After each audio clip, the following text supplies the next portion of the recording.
listening to Think. It's like think, but with an M instead of an N, so it's Think, a podcast for learning, an educational-ish podcast, a podcast where we do the learning so you don't have to do the learning.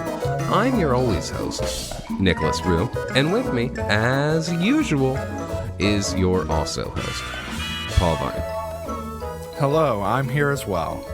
This is episode 97. And you may be listening closely to the episodes and say, hey, didn't you miss one at some point? I'm going to say no.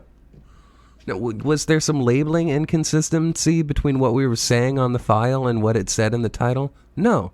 All right? It didn't happen. We didn't lose an episode that we streamed live. It's in the archive, and we have the best people working on it, and it will come out someday. But it's going to have a new number. Don't even worry about it, because this is episode 97. All Spidey all the time. We're going to be talking about the kind of the coalescence of everyone's favorite Spider-Man 1, Spider-Man 2, Spider-Man 3, Spider-Man 1, Spider-Man 2, Spider-Man 1, Spider-Man 2, and now this, Spider-Man 3. That's like 8 Spider-Man. It's a lot of Spider-Man. It's so many Spider-Mans. If you haven't watched the movie, don't listen to this episode. Yeah, that's going to be a heavy spoiler don't do it. warning, spoiler alert up front. If you don't care about spoilers, they threatened to stab me at the theater I went to. There was like a bunch of like goons all like roided up with like knives ready to go, and then just a big sign that said no spoilers. Yeah, I had my theater had a bunch of people wearing kind of like print out masks of Willem Dafoe's face with an elastic band around it, and one person was carrying a sign that said no spoilers, and on the other side were people just going.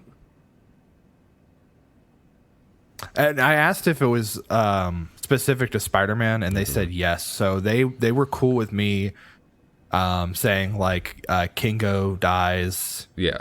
Nobody knows who Droig is. What else is in the theater right now? We can spoil. Yeah, we're recording a day late because I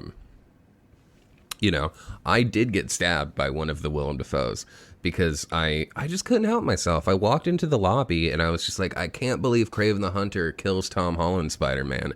And then they just find a guy played by Andrew Garfield named Dick Boner, and then they get him to be the new Spider-Man. Because that's so out of left field. Who would have thought that happened? What theater did you see this at, Nick? Because that was not how my movie experience went. I don't remember that happening at all. Did you go to like an official like AMC Cinemark, or did you go to like a back alley bootleg DVD copy? They're showing it. It's the guy holding like a flashlight up with like slowly pulling through the film and making noises with his mouth. No, he didn't make any noises with his mouth. I mean, it's, what do? You go in a dark room, and then there's a bright screen, and then Italian Spider-Man comes in, and you don't understand what's going on for half of the movie. And then... Italian Spider-Man definitely has a statue of Emperor Palpatine. They actually did. Nice. They did, fun fact, they did consider including Italian Spider-Man in the... In this? Yeah, they're just in a very small cameo, and then they realized that one, this movie already has enough shit, and two, it would probably ruin the pacing. There's also like, who is that for? Like how many people? Me, very specifically. I would fucking lose my shit if like, what's the guy's name? Ned. If Ned opens the portal, and then it's just like, well, Tobacco, I look at me and me's. Yeah. And then he just like quickly closes. He's like, no, incorrect. Oh boy. But yeah, a lot of spoilers up front for this. How do you want to structure this, Nick? I mean, I think the most important thing to talk about is the first half of the movie is exactly everything you saw in the trailer, and then the second half of the movie is exactly everything you thought was going to happen from online rumors or just basic speculation. Yeah, I mean, there were no surprise. Like, I guess the only surprise for me, and that was because I did not have my ear to the rumor mill enough, was Matt Murdock showing up. That was like the only thing that I was like, oh, cool, it's Daredevil. So But I know that they said the quote about Kevin Feige was like, if Daredevil's gonna be in the MCU, it's gonna be Charlie Cox. Yeah. I mean, and also, like, if you're not watching Hawkeye, stop, go play Fortnite. Don't watch this, right? Don't listen to this. Go watch Hawkeye and Spider-Man. You don't have to pay for it. Just do what I did. Just find a guy selling a DVD copy of it out front of the theater. It's fine. We encourage that. Disney doesn't need your money. We do. Click that Scrooge McDuck photo below. But yeah, I knew. We know now that Vincent D'Onofrio is playing Kingpin in the Hawkeye series. I did not know that because we haven't watched it yet, but I knew that. Yeah. Well, I mean, they actually show him. They show him. Well, I said if you haven't watched it, okay, whatever. You want me to leave middle of episode? I would like you to walk away so I can talk to the people. Yes. Okay.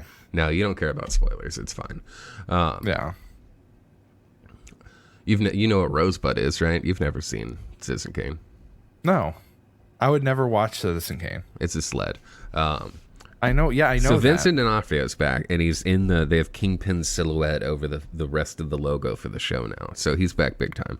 So it's kind of like that thing, I think, when The Rise of Skywalker came out, and Rey did the Force healing, and Rey and Kylo did the kissy kiss Force heal, and that was like 3 days after Grogu had used Force heal on the Mandalorian for the first time. Oh yeah, so they were just like, oh, we're gonna bring these together. Mm-hmm. So it's like a fun little thing for a media conglomerate to do, is have a little tease in their smaller show and then go all in the big movie. Do you think that do you think any of the other Netflix MCU stuff is gonna come back? Besides, do you think they're going to bring back? I know that you've personally told me about your hopes for Nicolas Cage, Luke Cage. I mean, Which is where, yeah, that is where he got. Yeah, he's Cage where he from. got the name. Real life, canonically, that's where Cage and Nick Cage comes from. I don't know. I realized that I'm actually gonna watch all those series now. I only saw the first 2 seasons of Daredevil, the first season of Luke Cage, the first season of Jessica Jones, maybe the second season of Jessica Jones, and then I think all the episodes of Punisher. I did not watch them in order, and I never watched The Defenders. So I don't know. I just watched 2 episodes of Iron Fist. I forgot they actually did The Defenders. That was whole. Yeah, because I didn't see Iron Fist. I didn't finish watching Luke Cage. I did watch all the Punisher because I like the Punisher as a character. I think it's really cool. I feel like they might bring everything that's immediately... Well, I mean, they all tie into... I could... Well, the thing is at the end of the day, they are definitely making some of these decisions based on how expensive it is to keep some of these actors around, right? Yeah. Robert Downey Jr., too expensive. He's got to go. Chris Evans, he got too old. He was like Joe Biden's age, and you had to get rid of him.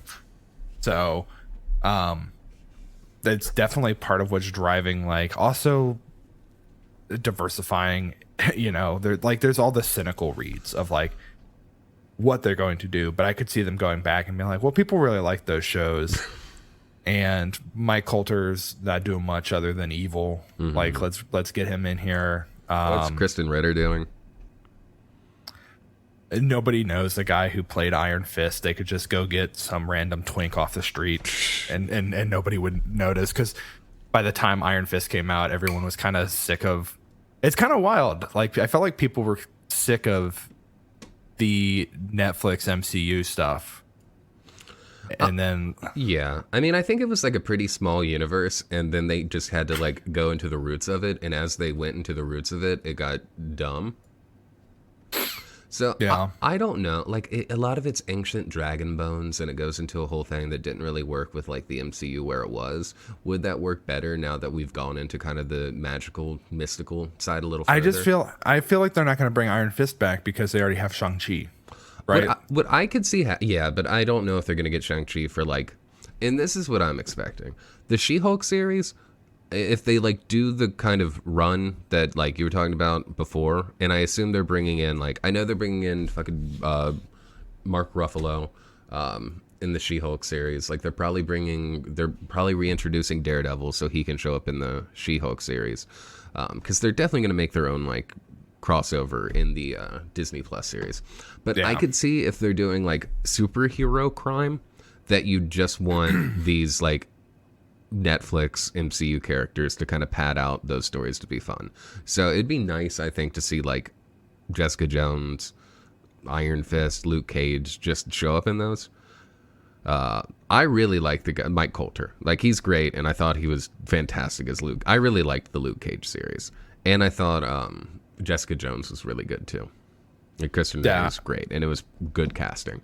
So if they want to bring those series in, I think it's kind of, and it is hitting a point where I think it's actually like comic books, where the previous canon is in like nebulous, where they could pull from it, and then whatever they pull from it is only like confined to what you see.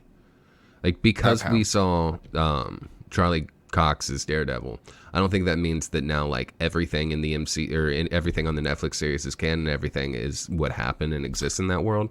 But it's a legends status. Well, it's ambiguous, you know? Yeah.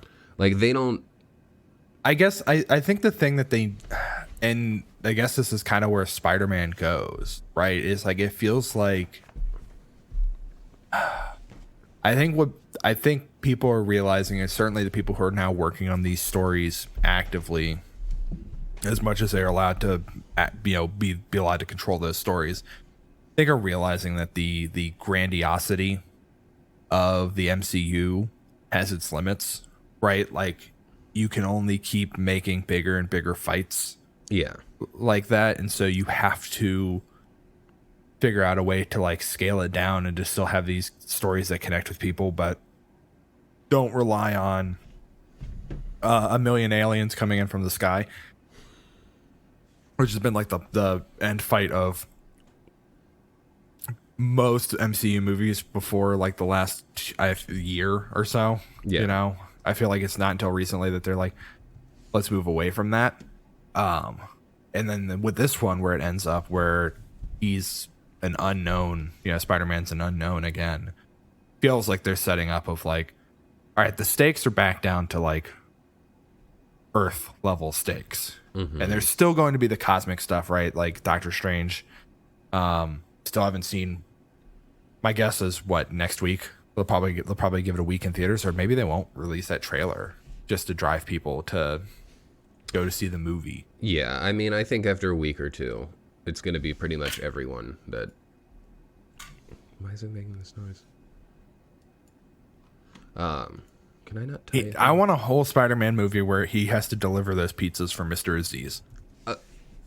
So that's what I kind of think of the future of the MCU, is that they're going to branch into like two different directions: the like more cosmic direction, and then a more personal direction.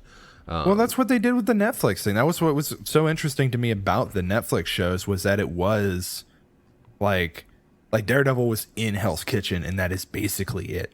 And like, yeah, there's a crime lord, but like, that is it. It is focused pretty much there. Same with like Jessica, like all those things were hyper localized in a way that was cool. And then the Run Lola Run too. It's Spider-Man time.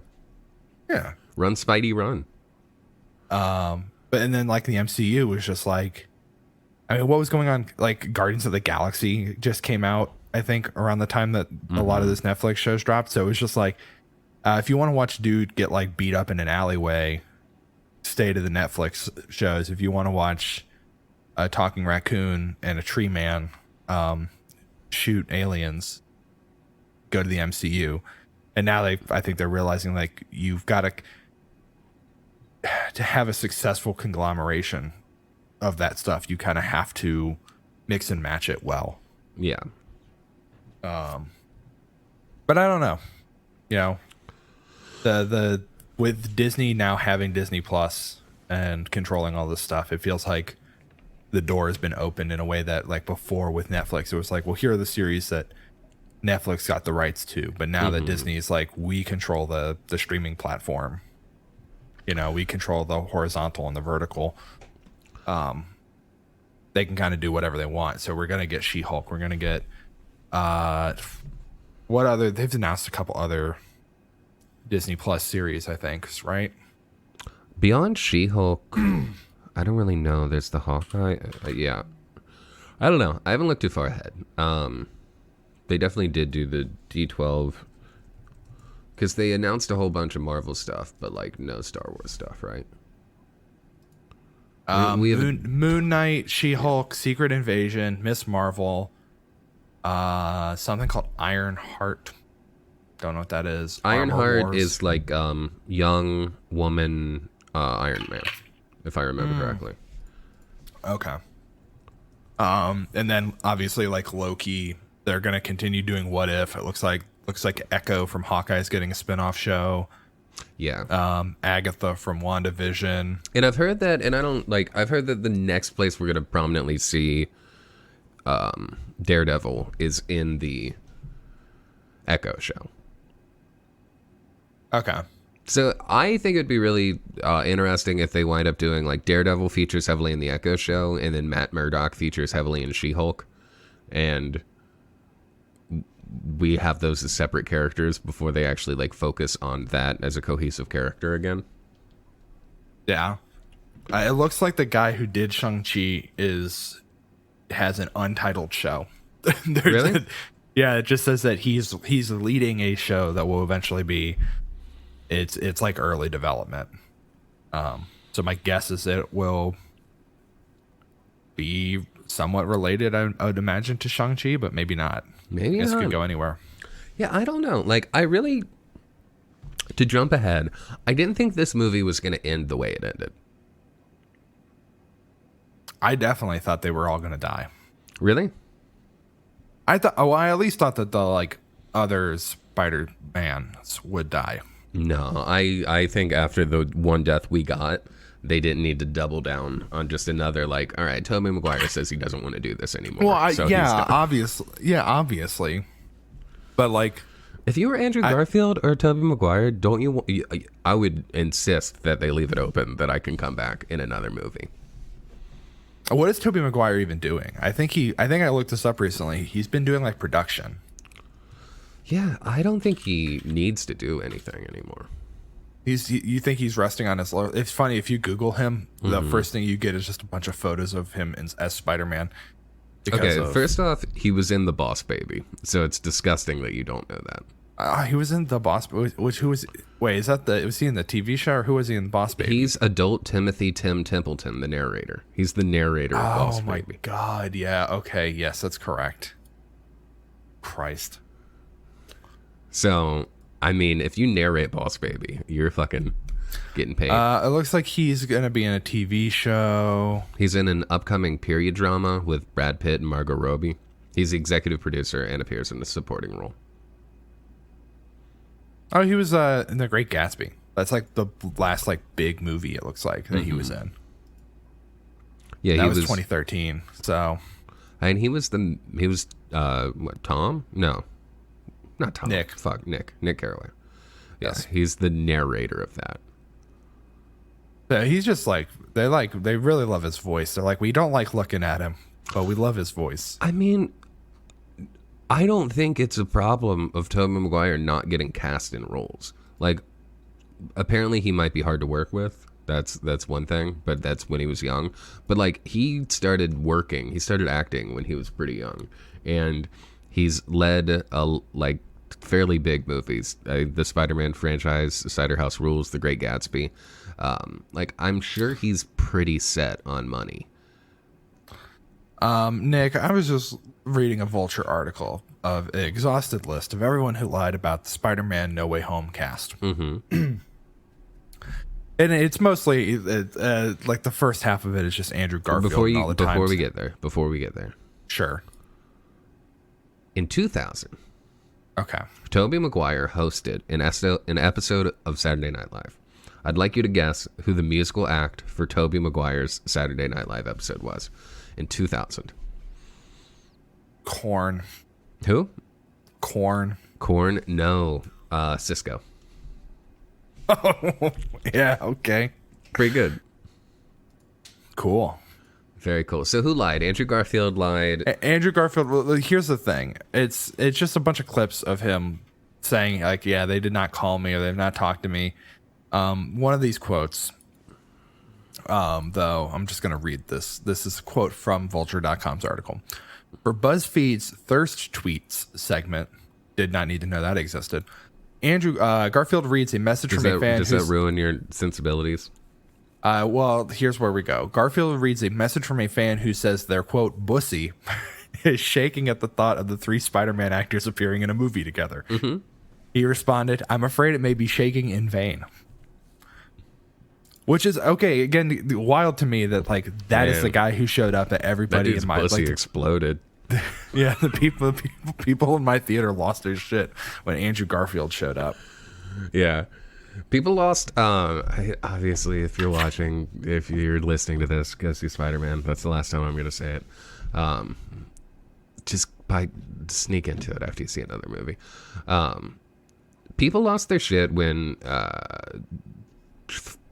Matt Murdock caught that brick. That got like a big whoo. Like they showed him, and then he caught the brick, and he's like, I'm a really good lawyer. Yeah, that was pretty good. That's like a good. A lot of people talk shit about the fucking Marvel movie quips. If that works anywhere, it's in a Spider-Man movie. That's Spider-Man's whole thing, is that he's quippy. Yeah, no, he's like the one person where the Whedon dialogue works. Yeah, and so I will not have any complaints about any lame jokes in this movie. Yeah, except it's less one. good when it's when are we gonna get there? Yeah, I mean, the plot is what people find out he's Spider-Man at the end of the last movie. Peter Parker can't get a moment of peace. His friends can't get into MIT because all the shit. So he goes to, it's the trailer. He goes to Doctor Strange. Also, that transition, the Scooby-Doo stuff. The transition from the one. No, I thought Scooby-Doo, that shit was funny enough. I like the humanized version of Doctor Strange. Like, I think it's better to have him be just kind of a prick than to have him be like a super mystical wizard. I prefer the characterization of him being just like a dickhead surgeon. The thing that I loved about Doctor Strange in this film is when he shows up, because the Sanctum Sanctorum is filled with snow, is he's just in like sweatpants and a hoodie. Mm-hmm. But he's still like, he's just like dressed down, but he still has the cape on, and I thought that was pretty good. Yeah. Did you notice? Well, we talked about this last night a little bit, but the 2 fucking interns that were just like standing there shoveling snow in a bucket and had no lines of dialogue, it just seemed completely dead inside. I honestly thought that they were brainwashed. I thought they just like kidnapped some like homeless kids off the street and were just like, you can stay inside this house, but you do have to shovel snow, and don't you fucking talk. All right. I wouldn't take it that far, but I love the characterization of Doctor Strange. It's just a fucking dickhead who would have 2 unpaid interns and just ask them to shovel snow rather than Do you think they put that out on portal. Like Indeed or something? What? Like unpaid internship? Oh, yeah. Like how do you think that job was promoted? Like intern under the formerly great like surgeon, now wizard. Yeah, not Sorcerer Supreme. Wizard. I think Doctor Strange probably has a LinkedIn that he posts like inspirational quotes on regularly. Also, fun little twist that he's not the Sorcerer Supreme. I'm so confused about that though. Mm-hmm. Only in the sense of, obviously, I guess it's a way for them to be like, ooh, he'll become the Sorcerer Supreme after Multiverse of Madness, or maybe he just won't. Yeah. But it does, honestly, it feels like a way to just write off Benedict Wong and just be like, oh, he's busy. And he is busy. He's in, he's training, what's his name? Abomination? The Abomination? The Abomination? In Shang-Chi, that's the thing. He's in the rink, and then they have the Hulk villain that's fighting. Yeah. And then he's like his coach, his Burgess Meredith. Yes.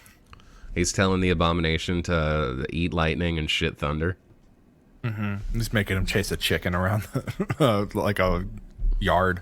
But and I hate to give this point. I hate to get this point to Marvel, but all the blip stuff is so much funnier after like 2 years of quarantine. Like, just all the stuff of like people being gone for 5 years and then coming back feels increasingly relevant. Yeah, in a way they can have fun with. So the thing that I want to get to is that he's like, you're not the Sorcerer Supreme anymore. It's like, well, he got it on a technicality because I blipped for 5 years, which funny bit. But also, like, how does being the Sorcerer Supreme work? Is it based solely off of power, or like, do you get promoted into Sorcerer Supreme and then they give you that like unlocks, is it like a tech class that you got to spec into or something? And he's like, now I can access the skills that you get from being a Sorcerer Supreme. It's a title granted to the practitioner of the mystic or magic arts who has greater skill than all other or commands a greater portion of the ambient magical energies than other organisms on a given world or dimension. By definition, there can be at most 2 per world at a time. There will only be 2 if one of them has greater skills than all others, but does not command a greater portion of the ambient magical energies than all others, while the other commands a greater portion of the ambient magical energies than any other, but does not have greater skills than all others. So that seems like maybe there's a tie between 2 organisms. Their above-mentioned skills. One will be...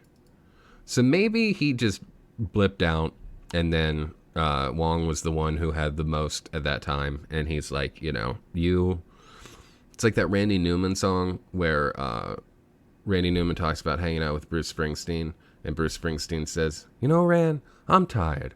How about you try being the boss for a while? And in that, if that were a Marvel movie, if that song were a Marvel movie, then Randy Newman would become the boss. Okay. So, but Bruce Springsteen would still be around. So I assumed that it's just a title that if Doctor Strange really wanted it, he could take it back. I could see that if I could see them doing some shit where it's like, well, he's going to be more powerful, but he doesn't control the ambient magical energy or whatever, some nonsense. Again, that feels like stuff for the next Doctor Who movie. Also, it seems like they just kind of make it a job in the building, which I like. Yeah, it's just admin work apparently. Like all he does is he just delivers packages. I love that he's like the Sorcerer Supreme, and like, what do you do? It's like, well, you gotta open a portal and bring a box, and then bring a different box back, and that's it. Like being a FedEx boy. That's kind of a way that they've cut in the magic of the MCU, which is another thing that plays into this movie. Is he casts a spell, all the Spider-Man villains show up, basically. Spider-Man asked, you've seen the trailer, Spider-Man asked Doctor Strange to cast a spell to make everyone forget that he's Spider-Man, and then Tom Holland does the most Spider-Man thing and just won't stop talking. I think it's like literally like the first, up until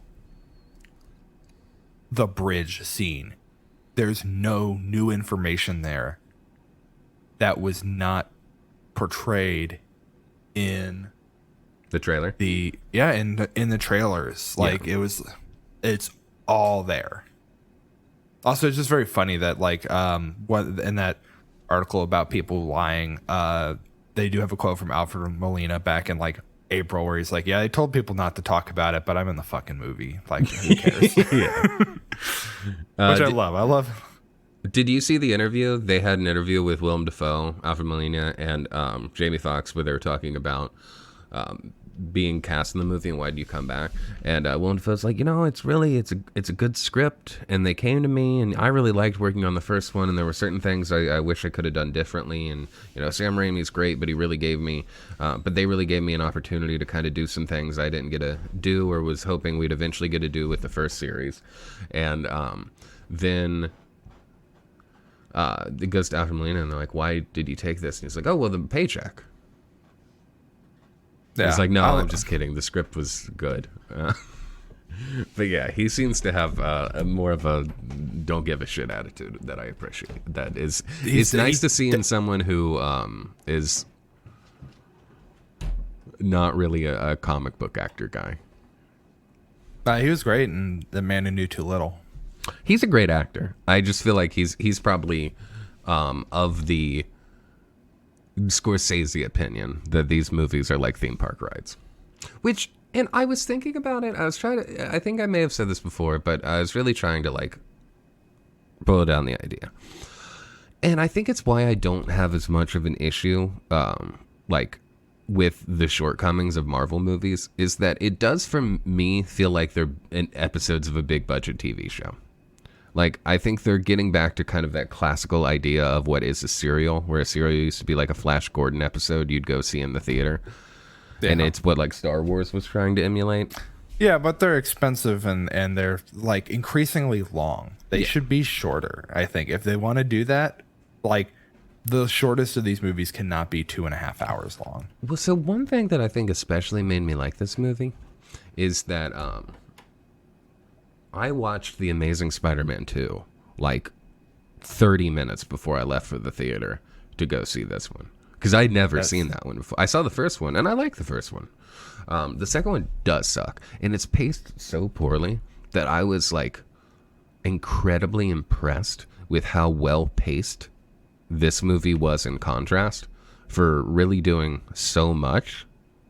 And it didn't feel like it. It didn't feel like it dragged for me at any point. Yeah, I don't know. I guess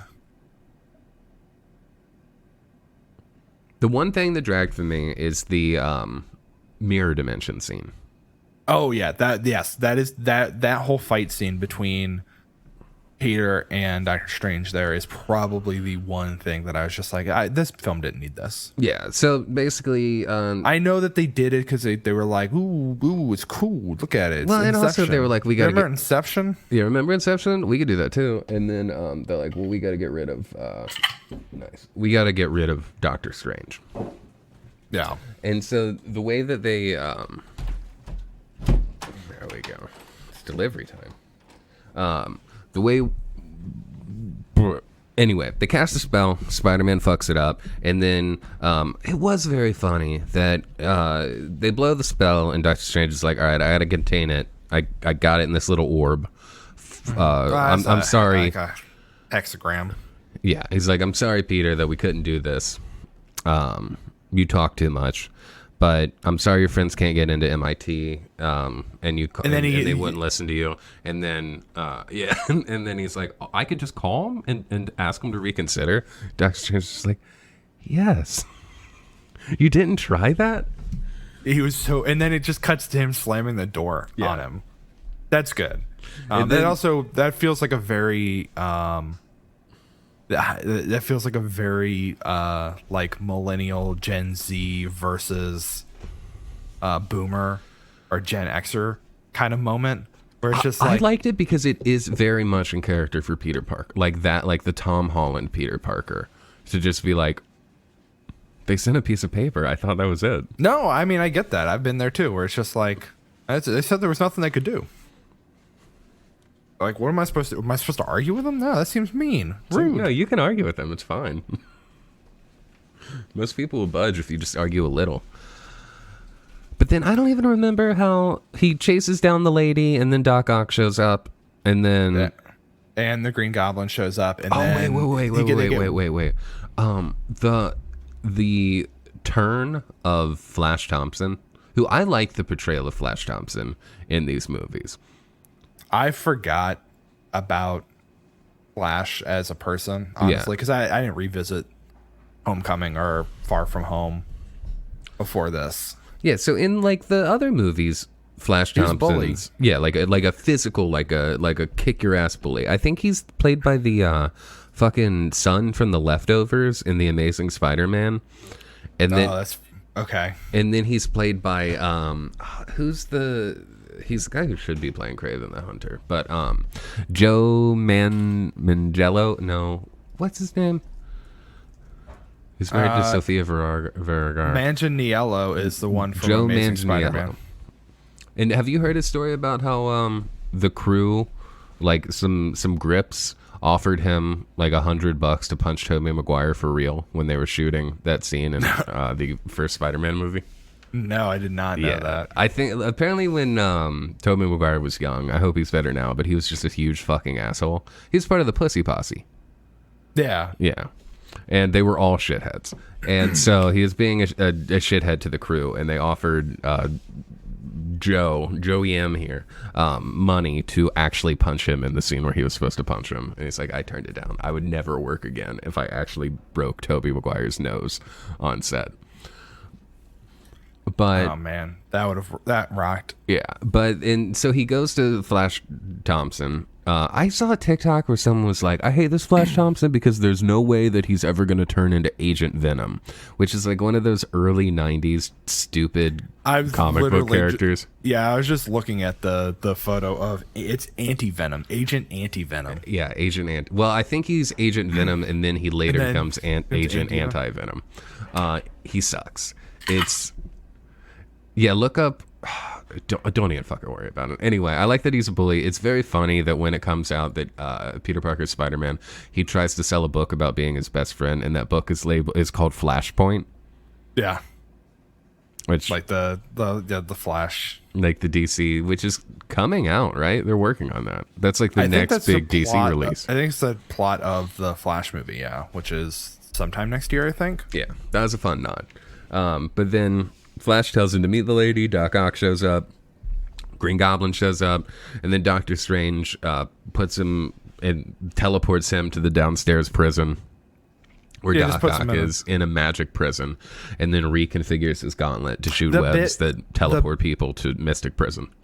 Yeah, the bit about the nanotech pairing with Doc Ock's tentacles. Mm-hmm. And then Bluetooth control, like where his suit can just control the arms, is a little weird. Yeah. Well, what's good about that is that's the last time they're ever going to do that. Yeah. Because Spider-Man's suit was like way overpowered. Mm-hmm. That was kind of the plot of the last movie. It is kind of funny though, because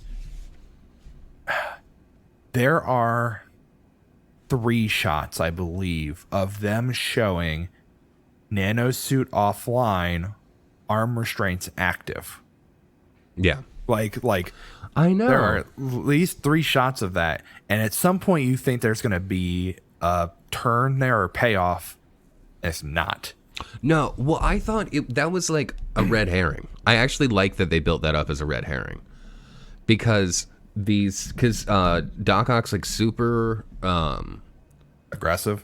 Yeah, he's very angry and very anti the mission they're trying to do. And then that scene where they're eventually in the compound in fucking Happy Hogan's condo, and then Peter has that like spider sense panic attack. Mm-hmm. And you know something's wrong, and they've given you so many like false leads of what that thing's gonna be. Where you have like the lizard outside, and then you have the like cops showing up, the SWAT team showing up, and then you have Doc Ock, who's like been a dick the entire time, and they had just shown the like nanotech suit, like arms offline, like literally 3 minutes before that. When he gave the nanotech back, right? Like that's the thing when he gets the chip in. Yeah, he gives the nano particles back to Peter. Which means that he would not have control. He wouldn't be able to control the arms anymore if Doc Ock turned. Yeah. Because, that's the thing that happens is they decide to fix all the superheroes. It's all the supervillains. They catch... Right, well, yeah. That's where the big mirror dimension fight comes in, right? It's like they get teleported. They find Electro and Sandman. Who are in the woods. Electro... they just were like, the characterization from Amazing Spider-Man 2 fucking sucks. Let's just make him a cool evil guy now. And dude, how many times in this movie, Sheridan pointed this out, how many times in this movie is Jamie Foxx's Electro just be like, this energy hits different. The energy here is different. He loves the taste vibes. Of that energy. It's good here. Yeah. It's like going to like another city and having their water and being like, ooh, ooh, yeah, yeah. Also, Give me some of that it's tap also water. Marvel like self-congratulating themselves so many times just with having Elektra be like, oh, this universe is better. This is way better. I'm sure there's some like in-universe thing too, where you could be like, oh, well, part of it is because, the power grid in the Amazing Spider-Man universe is just not as stable. It's not as, the power is not generated. Now we've got power generated by the Stark reactors, Yeah. which is ultimately where that goes. But yeah, they get all of them. That's pretty uneventful. It's nice that Sandman's like skeptical, but also trying to be a good guy because he likes Spider-Man. Well, that's right. Like the canonically, the whole thing is that it's all these characters, which it's very interesting. But all these characters are basically pulled from their time stream right before they died. Mm-hmm. Right. And I couldn't remember what's the end of Sandman's thing in Sandman sacrifices himself at the end of Spider-Man 3, I think. That's the thing that's bonkers to me is that, like, yes, all these characters die, but they all hate Spider-Man. But if they're pulled from their timelines at like right before they died, which like basically the way they talk about it is like, the events right up till they, but like Alfred Molina's Doc Ock, like fights back, takes control of the arms, and then like he's the one who purposely sinks the reactor into the river because it's going to explode. Yeah. Right. Like all those characters had, other than Green Goblin, right? Like that's the thing is the Green Goblin did not have a turn of heart. He faked having a turn of heart so that he could try to murder Tobey Maguire. Yeah. Well, and that's kind of the different. That's why Green Goblin's different. He got. Here's the thing. You can't cure Green Goblin. You need to help. He needs to go see a psychiatrist. He's got some anger issues that. The juice in like he had. That's the thing, right? That's the plot of the first Spider-Man is that like he has anger issues. Yeah. But then he takes the juice, and the juice is just like, yeah, let's ratchet that shit up to 20. Well, no, it's now he has an evil man that lives in his brain. Yeah. The anger issues turned into a completely separate personality. That is distinct from Norman. Or is it? Or is it maybe I this believe is it is. I 100%. You don't think believe this it is a primal fear? What's that movie with? No, I think this is a Edward superhero Norton? movie, man. I think the Green Goblin is I think in this version of the Green Goblin, because normally you like in a lot of stories you have Norman Osborn who is just thoroughly a piece of shit. He's just a bad dude, and he loves being Green Goblin. Like Green Goblin's just a mask he puts on. I think the way that they chose to do it in this is that basically like Norman Osborn had a dark side, like had anger issues, and then when he took that serum, it made it his own guy. Like he developed it into a complete separate personality. And they do a Dr. Jekyll and Mr. Hyde thing. Whereas like Doc Ock, good guy, who is being driven crazy by the evil arms attached to him. It sounds so simple when you say it like that. I mean, they put a chip that makes the arms stop talking to him, and then he's good. Yeah. And then Sandman just wants to see his daughter and doesn't want to be Sand anymore. Yeah, I that's a whole thing where it's just like I don't even remember. Like I remember that he falls into that collider. I did like the bit. Got to be careful where you fall. Before you fall, yeah. Where Jamie Foxx is like, yeah, I fell into a vat of eels. Yeah, they get them all together in the movie, and then they have these conversations. Basically, Doctor Strange wants to undo the spell and send them back into their time to die. And then Spider-Man doesn't want that.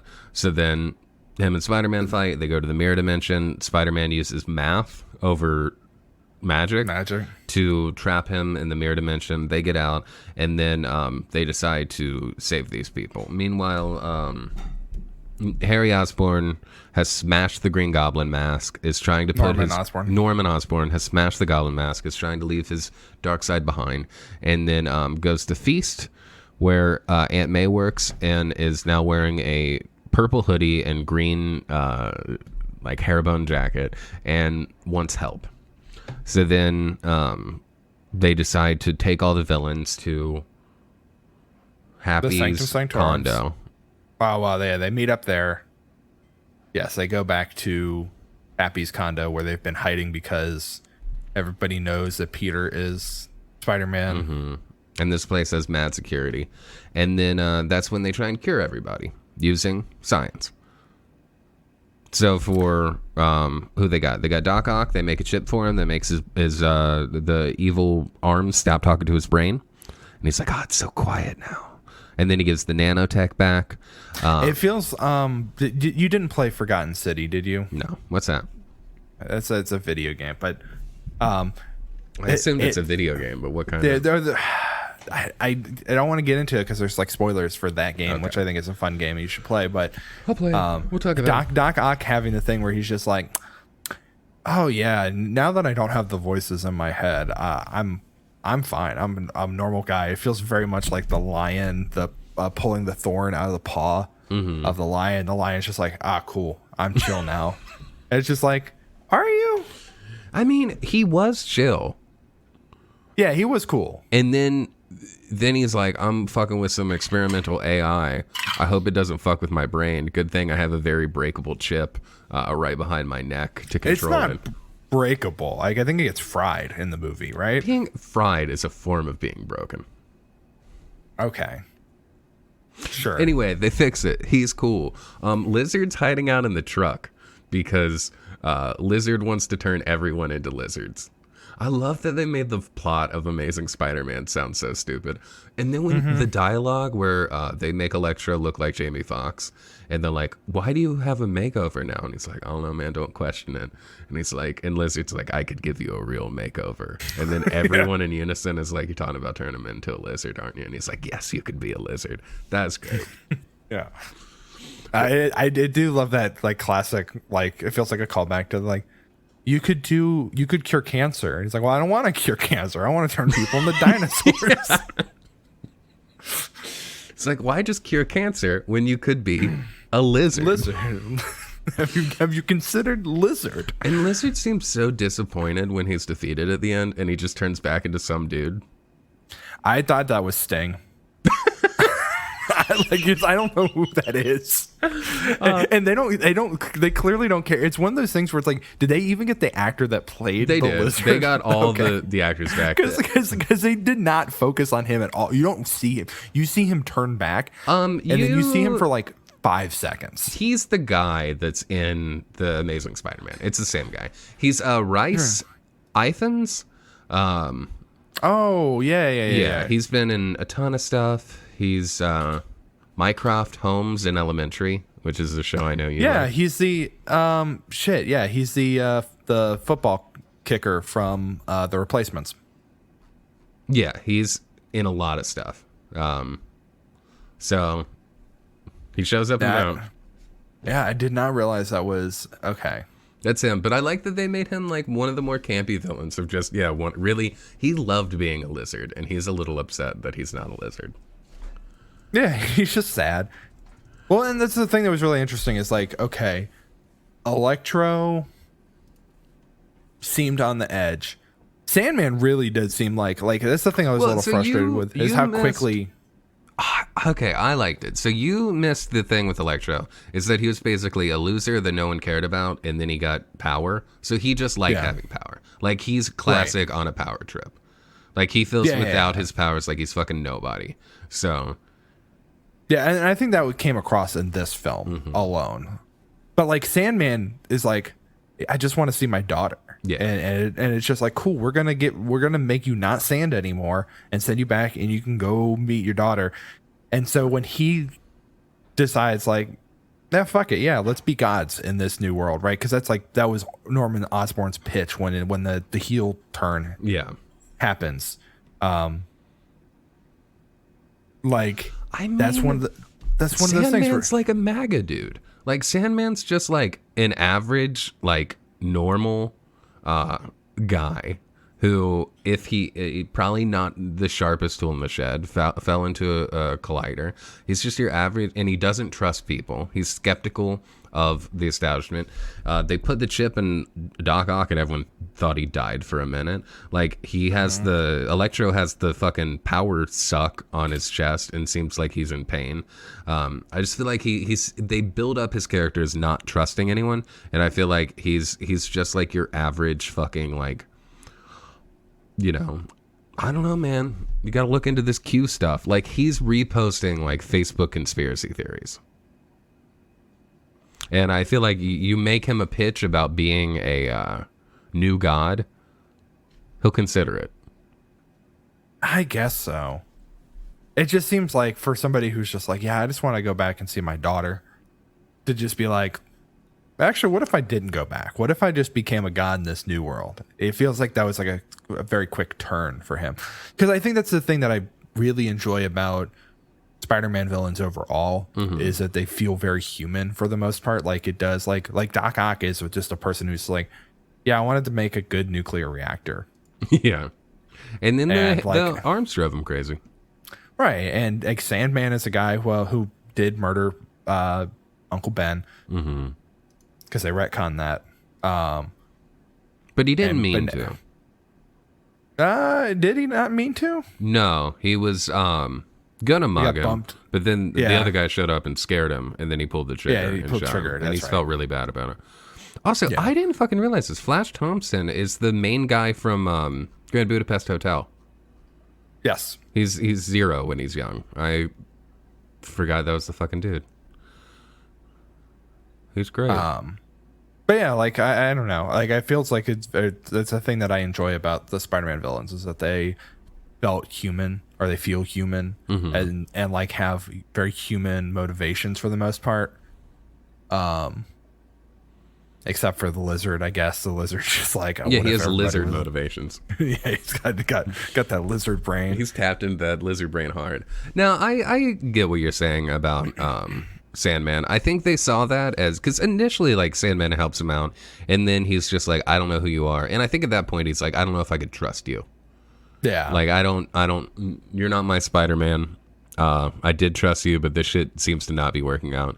That said, I don't, like, feel like in the final fight, he was just there. Yeah. I feel like it felt like very much like a thing where they're like, yeah, here's a guy you got to defeat. Yeah. So, yeah, but yeah, they do the big thing. Aunt May, I guess at this point I've already said the name, but if you're on this long, another spoiler warning, Aunt May dies. Yeah. I liked the death scene. I thought it was a really good death scene. I thought the slow evolution of emotions of Aunt May being like, I'm good. I'm just gonna take a quick nap. All right. Yeah.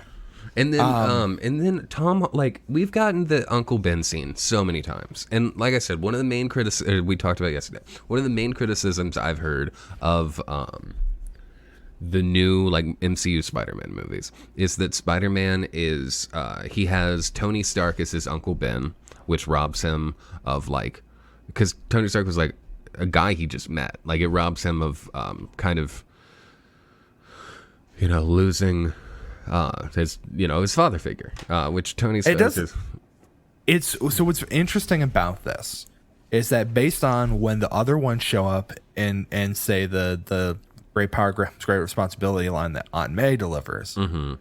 He's like, well, how did you know? That's like, well, my Uncle Ben said that to me the night that he died. And Uncle Ben has been dead in this universe, right? Like, and so for the longest time, I was under the assumption that I don't know if we know that. Well, maybe that's on me then, because like my assumption when they brought in Peter Parker in like middle of Civil War, like, yeah, he's been doing the Spider-Man thing for a while, and Uncle Ben has already died. He already had the conversation with Uncle Ben where he gets the great power comes great responsibility. We just don't see that because we skip the origin, because like we don't need to go over the origin story again. But this movie sets up that like, no, actually none of that happened. Like maybe Uncle Ben died or whatever. Maybe Uncle Ben walked out. We don't know. I mean, Uncle Ben died, but we don't know if it was like Yeah, it could have been he got hit by a bus or something. Yeah, like he's just not serving in the same capacity that he has been. And it was a smart, decision for them when this started to be like, we don't need to see Uncle Ben die again. But what they did do was basically make Tony Stark his Uncle Ben, whose death like affected him, who gave him the guidance, who was like his father figure. And then that also brought in the like tech heavy Spider-Man, which is not the Spider-Man that we typically know. And I get the decision, but I like that, I thought it was a good death scene. I thought the like Tom Holland just being like, what are you doing? What are you doing? Like the way they played that death scene was actually much better than a lot of other death scenes that we see in Spider-Man movies and Marvel movies and beyond. And then, giving her the "with great power comes great responsibility" line is, I think it's a great choice. I think making Aunt May the Uncle Ben, because people complain that like this Aunt May was a lot less developed than the other Aunt Mays. That the whole thing with this the Aunt May in the original trilogy was a person who I remember seeing people talk about this, but there's a great moment where like I think it's in Spider-Man 2 because it's post bank scene with Doc Ock where he saves her as Spider-Man and she doesn't necessarily know that it's Peter Parker, but there's a scene where it's like very clear that like, oh, she knows. She's just like choosing to like hide that fact because she's like, I'm going to give him the encouragement and give him this, do what you think is right speech. But she knows like, oh yeah, he's talking about being Spider-Man and not, going out with MJ or whatever. And I think that that's like some good characterization, especially on that part of that actress. I don't remember who played Aunt May in the original trilogy. And then I don't know anything about the Amazing Spider-Mans. It's what's her name? The Flying Nun. Doris Day. No, what the fuck? She's what's her name? Smoking the Bandit. Sally Field. Sally Field, yeah. Sally Field is the Aunt May in that, and Martin Sheen is Uncle Ben. Okay.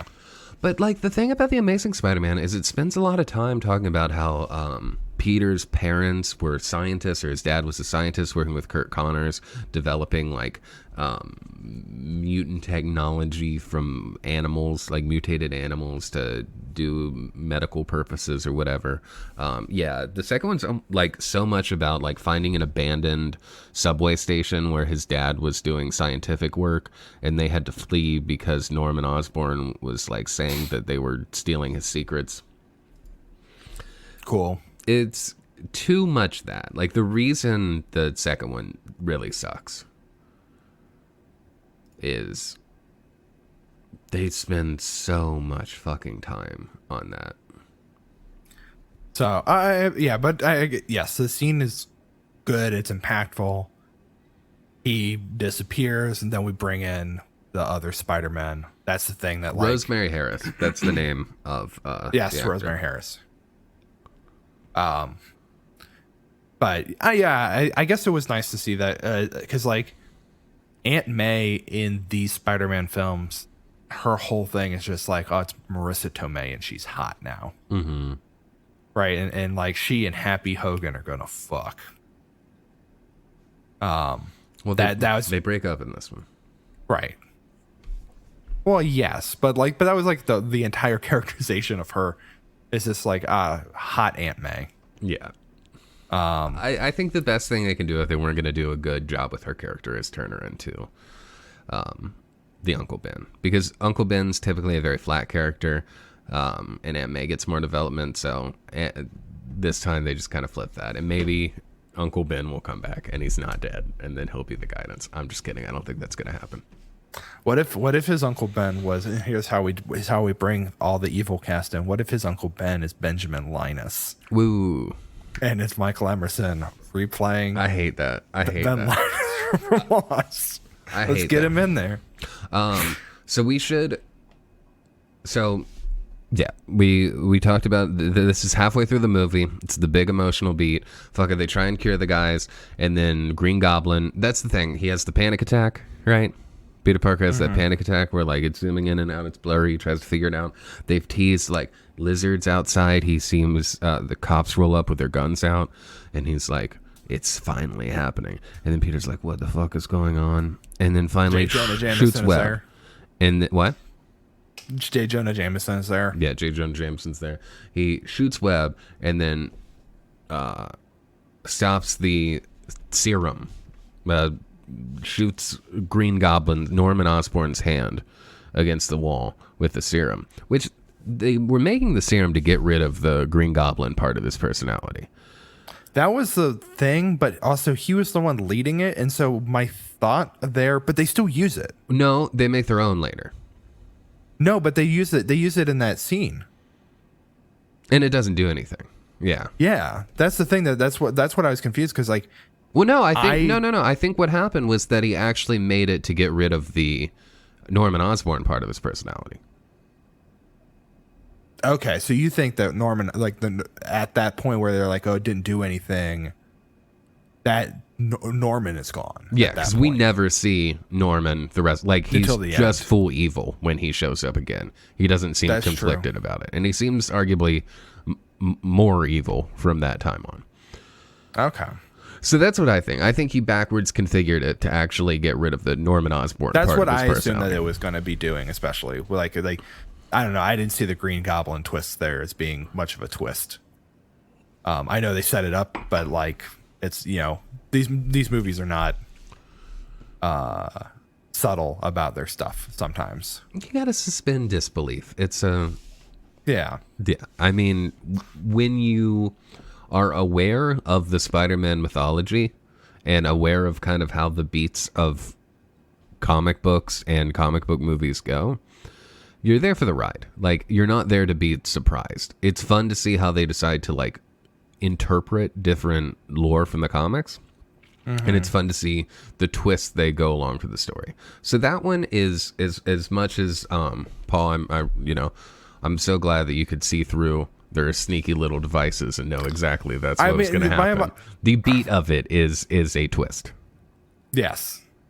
The story beat is that's a twist. And then they all escape, and that's where the big fight scene against Green Goblin. Yeah, Green Goblin slams Peter Parker, like rides him like a skateboard directly down. Dude, that rocked.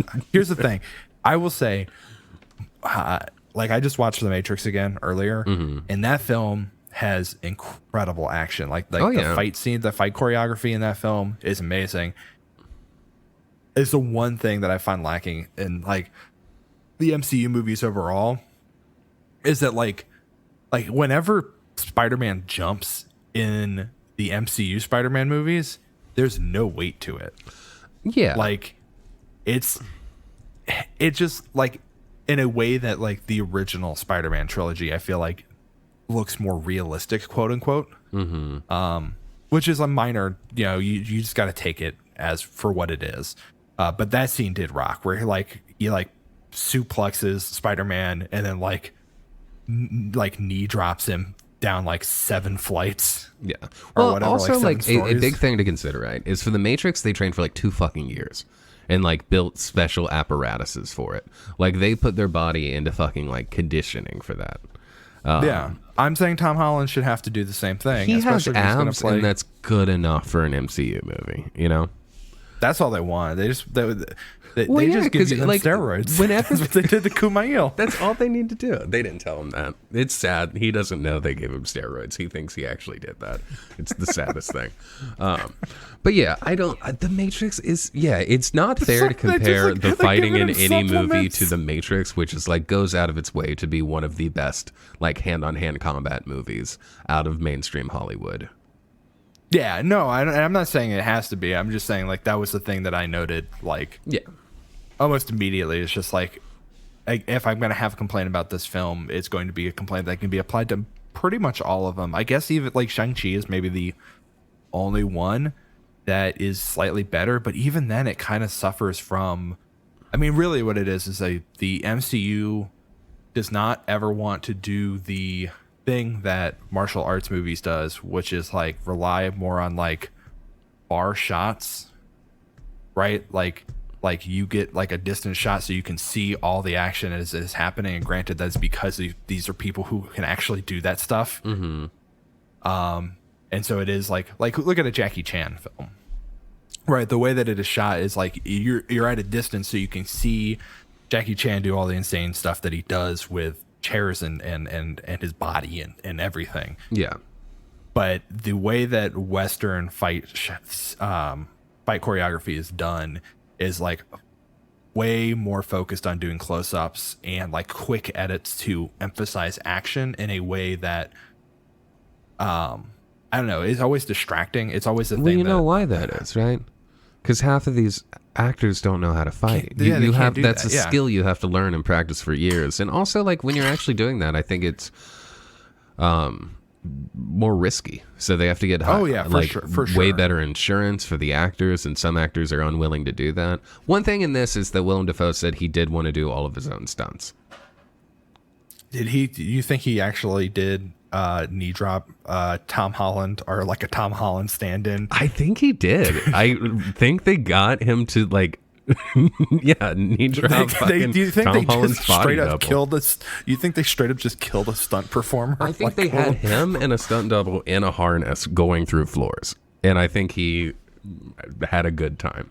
Because if you're gonna be in a Marvel movie, because you've already been Jesus Christ for Scorsese, so you call Scorsese, you know what Scorsese said about them being theme park rides, and I think he was like, I want to do the ride, I want to crash through the floor. Do you think Willem Dafoe said the phrase when they called him about this? He was like, I want that twink obliterated. Like he was like, I want to be the one to obliterate Tom Holland. Just fucking pick him up and knee drop him through 10 stories. I do think the script says Green Goblin obliterates that twink.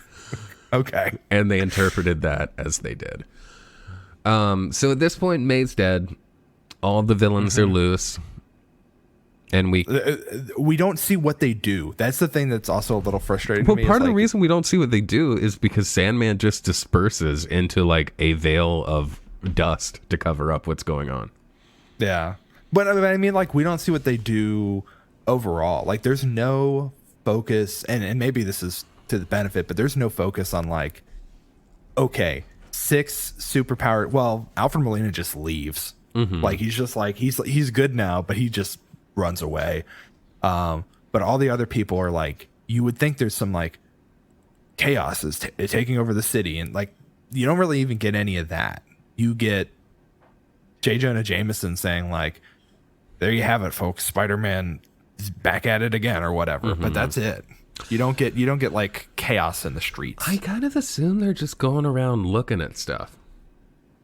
I mean, Electro takes the fucking arc reactor, and when he shows up later, he's got a whole new suit figured out with it.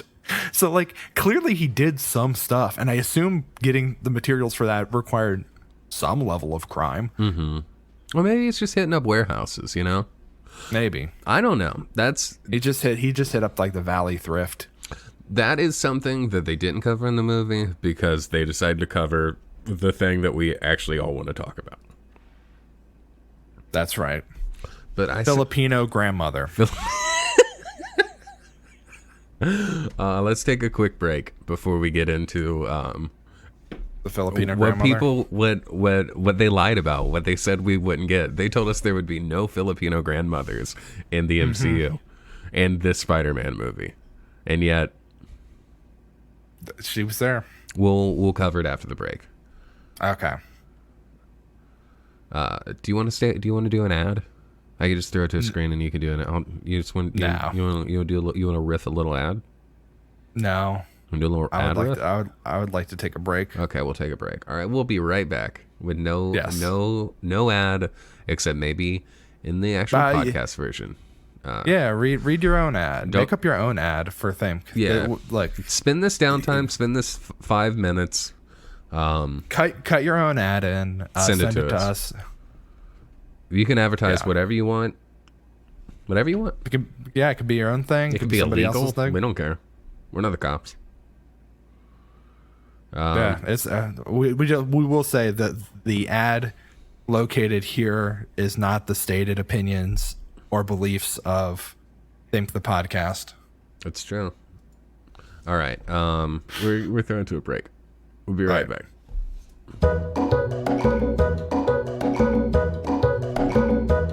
This is an ad for Audible. This is what you're hearing. It's Audible, not the audiobook. You're getting an ad for things you can hear using your ears. Some might say like a Spider-Man villain with particularly good good guy, Daredevil, has really good ears. He uses Audible. Again, not affiliated with the Amazon-owned audiobook. Just like a general ad for sound, music. I guess what else do you hear, Nick? Nick's not going to answer because he can't hear me because he doesn't use Audible. Try Audible today. Just like put on a record. Maybe if you have like a cat, listen to them meow at you while you try to use the restroom because they really want to get pets. And you can't pet them because you got to go back upstairs and hop onto a podcast potentially. I don't know. I'm just spitballing ideas. Audible can change your life. Go to themethepodcast.com/audible and then erase Audible. I just go to Theme the Podcast and then like and subscribe and follow on every available platform. And we are back from break. You heard... I guess you can call that an ad, and we're gonna talk. You heard it. You heard it for sure. You definitely heard it. You definitely heard the ad. You definitely heard that ad with your ears. It's recommended by doctors. We need to talk about Spider-Man. There's some doctors in Spider-Man. We need to talk about Spider-Man. But none of the doctors. At this point, we're not talking about the doctors. We're talking about Ned. Ned stole a ring from one of the doctors that we are talking about right now. Yes. Strange. And he can do magic. Which they set up earlier in this film. They did it as a little goof. Mm-hmm, but it turns out it's not just a goof. Not just a goof. It's the truth. And he says... Oh, I wish we could see Peter Parker right now. Mm-hmm. And then there's a little spark. And then he's like, I wish we could see Peter. Show me Peter Parker. And then Spider-Man is alone in a dark alley. But you know what? He looks different. He looks like a different kind of twink. He looks a little taller and lankier. Mm-hmm. And he sure is. Suit is different. His suit's a little different, too. Different kind of twink, different kind of suit. And he's like, oh, man, it's you from the TV, you know, Spider-Man. He walks up, and he's like, oh, and they're like, this Spider-Man seems off. And then it's the worst lighting of the entire thing as this Spider-Man walks from a dark alley through a, like, bright glowing ring into a normally lit home. The lighting is bonkers. It doesn't make sense at all, and everything seems out of place. But everyone in the theater still goes, busted. Woo! Yeah, that was the moment, like when he takes his head off mask, when he takes his mask off and reveals that this isn't Thomas Holland. It's not. It's the other one. This is Andy Garfield. It's the other one. It's Andy Garfield. And that was the moment that two like teenagers that were on the other end of the aisle from me like kicked, like they would have fallen out of the chair if it wasn't like a reclining lounger that was pretty. Oh yeah, my whole theater went, woo! That's different Spider-Man, man. They loved it. They loved it. I loved it. I turned to Sharon and I went, "That's Andrew Garfield." Chappy. It's cool. We knew it was coming. We didn't know it was coming. We knew it was coming. We didn't know it was coming. We knew it was coming. We knew it was coming. Do you remember when one clip leaked where people thought he was saying, "You have web blood," and then someone made a really YouTube video about how they deep fake that? Yeah. And then in the video they showed for how they deep faked it, they showed them running the deep fake program and training different photos of Andrew Garfield's face for the base face of Andrew Garfield, which anyone that knows anything about deep faking was immediately like, absolutely not. This is like comically fake. And it was. The guy admitted that. He said he did it as a goof. Yeah. I would say that this scene in particular is the only other part of the film that dragged on for me, I think. The more Spider-Man? Not just the like prove that you're Spider-Man, prove that you're Peter Parker felt like it went on too long, and I know that I don't think it did. It just is like one of those things where I'm just like, all right, we get it. I feel like you Though I do like you saw that. You saw Andrew Garfield and you said, I don't care. I don't know you. I've never seen your movies. True. That's Give true. me That's Toby. probably what it is. You said, I don't give a shit until Toby's on screen. You said everyone should be asking, where is Tobey Maguire when Tobey Maguire is not on screen. Yes. That's why you felt like it dragged. Me, that's probably true. Having just watched Amazing Spider-Man 2, was like, damn, he looks good for the few years that have passed. He looked identical. That's it. They did that for everybody. I do love the bit with Ned's grandmother just being like, hey, can you get that cobweb? Yeah.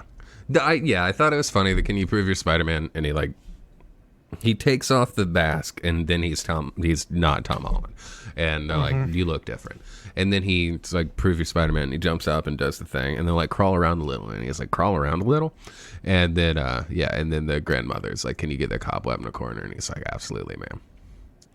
And then they're like, let's try it again, and then it's the part you care about.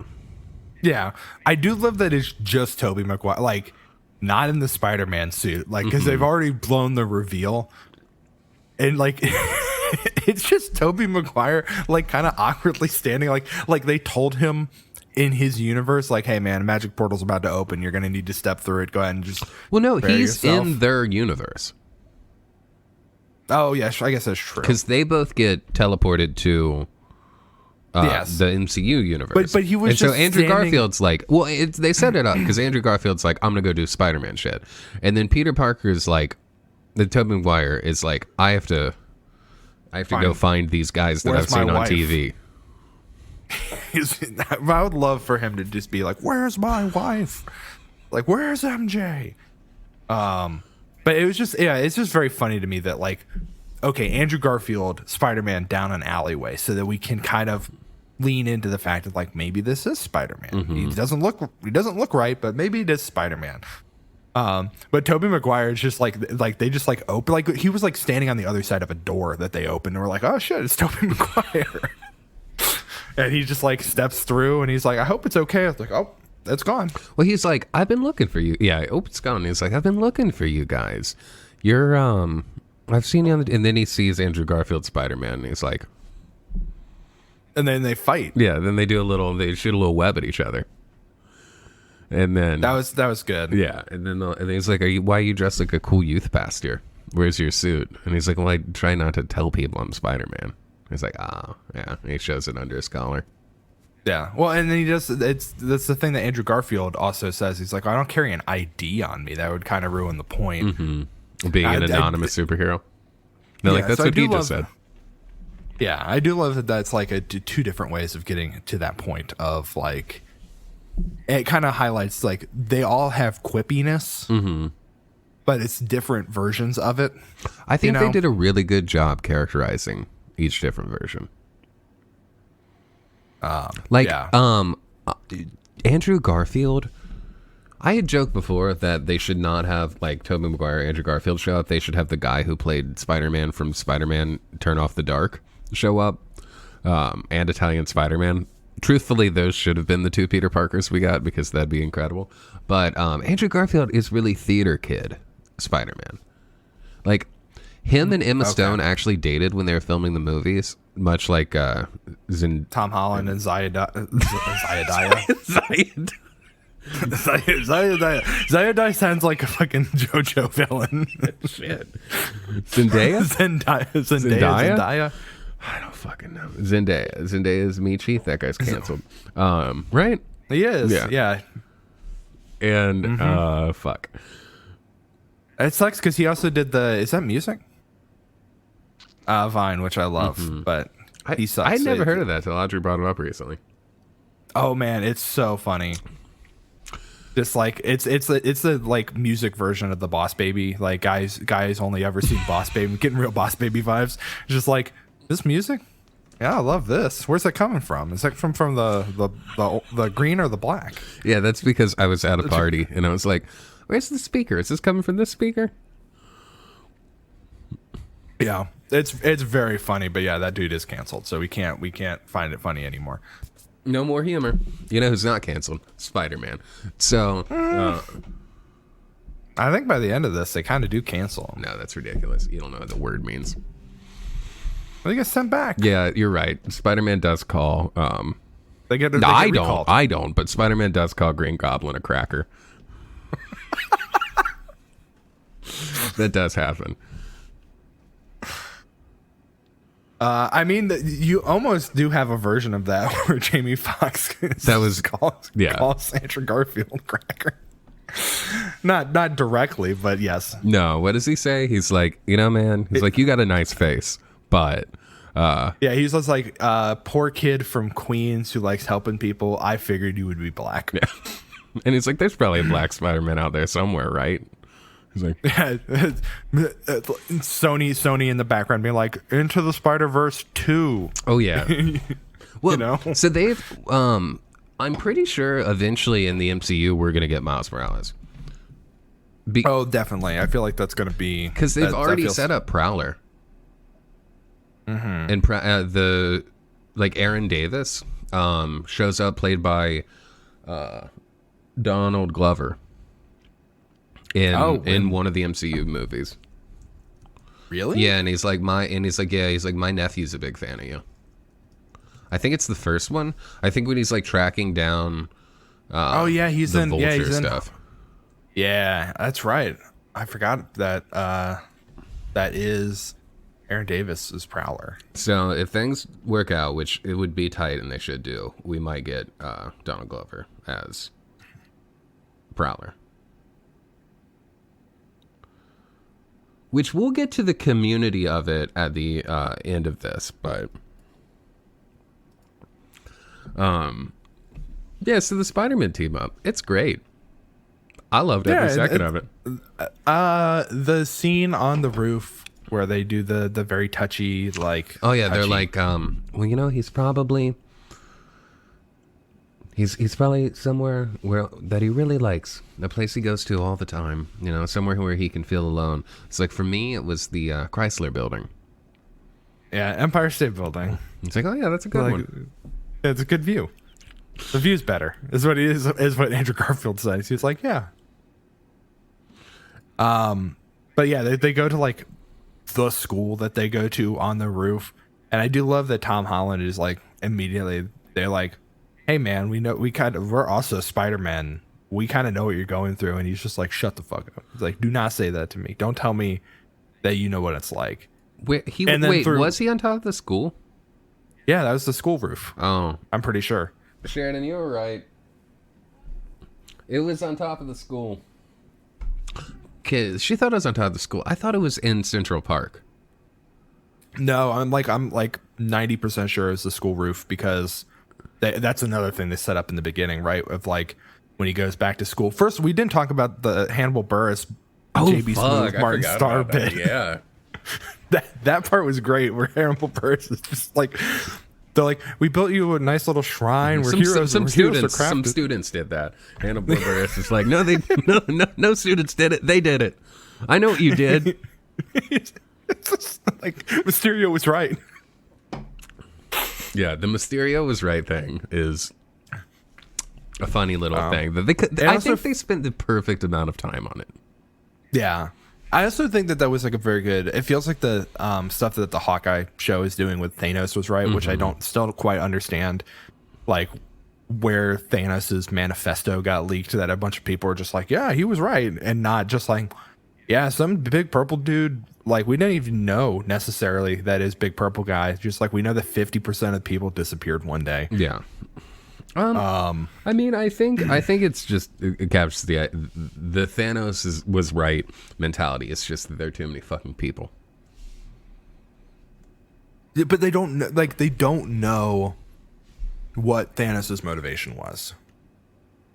Right? Like Thanos didn't like go on TV and give a speech. Like when he said his thing about like there's too many people or whatever, that was almost entirely like done on like Mars talking to the Avengers. You're right. There could be a cult of Thanos that's out there telling people that Thanos is in love with the physical manifestation of the idea of death, who's a sexy lady, and that he killed half of everybody. When they say Thanos was him. right, that's what they're talking about. Yeah, canonically, like in my fan, that's what I believe. Yeah, because the other alternative is that like one of the superheroes that didn't get murdered in those films, like probably Tom Holland, Spider-Man, just went on TV and was just like, yeah, Thanos said that he killed like half the Earth because overpopulation.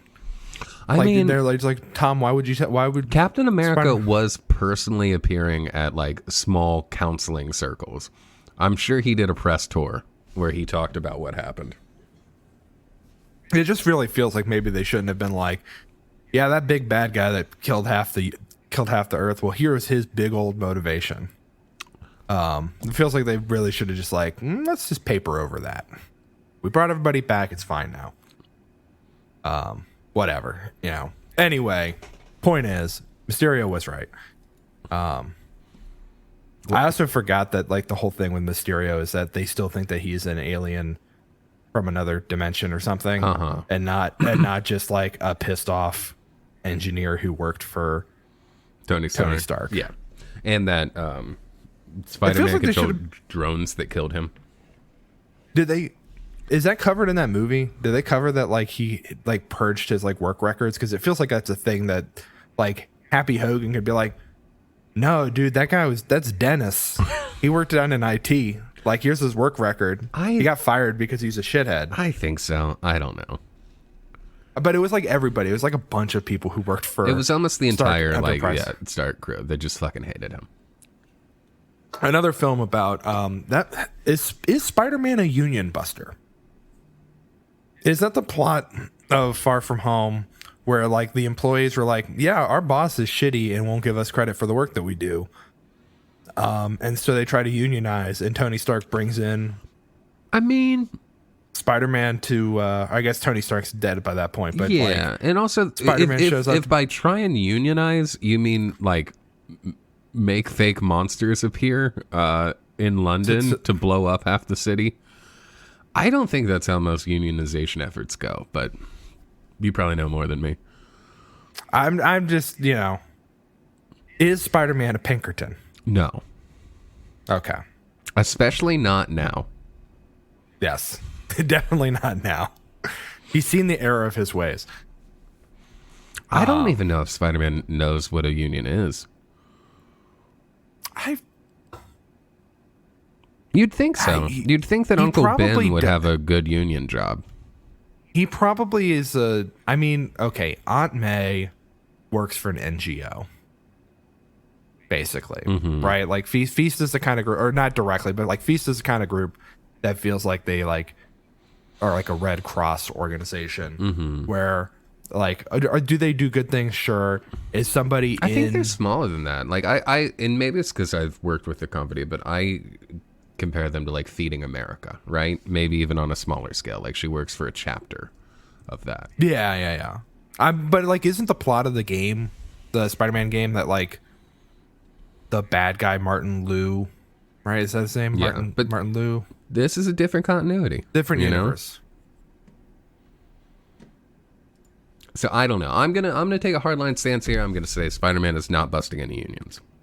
I just think that this version of Spider-Man, up until the end of this film, probably neoliberal. Oh, absolutely. I'm not saying he supports unions. I just don't think he's busting them. Yeah. Well, he probably supports them, but then also when they go on strike, he's just like, do you really need to go on strike? You guys should just like hash it out in arbitration. I googled, does Spider-Man support unions? And the first result I got was Man in Spider-Man outfit attacks store staff. Union calls for ... And it says, this is from July 26th this year. After a man dressed as Spider-Man kicked a store worker in the throat, unions call on the UK government to beef up laws protecting retail staff. So, actually, no, Spider-Man does not support unions.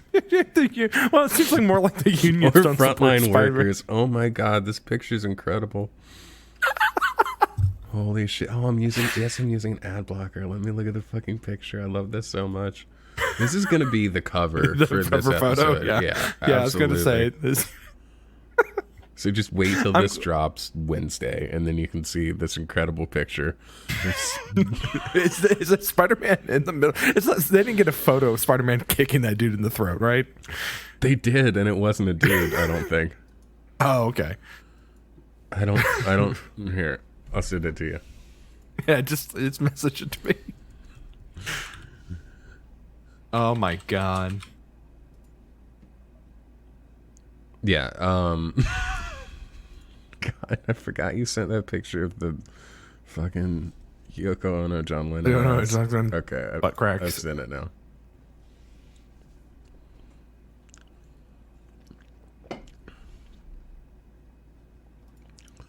I guess just real quick, I think I could show it on stream. Oh my god. Yeah, dude. What the fuck, Spider-Man? What the fuck, Spider-Man? Yeah, I'm watching that. Damn.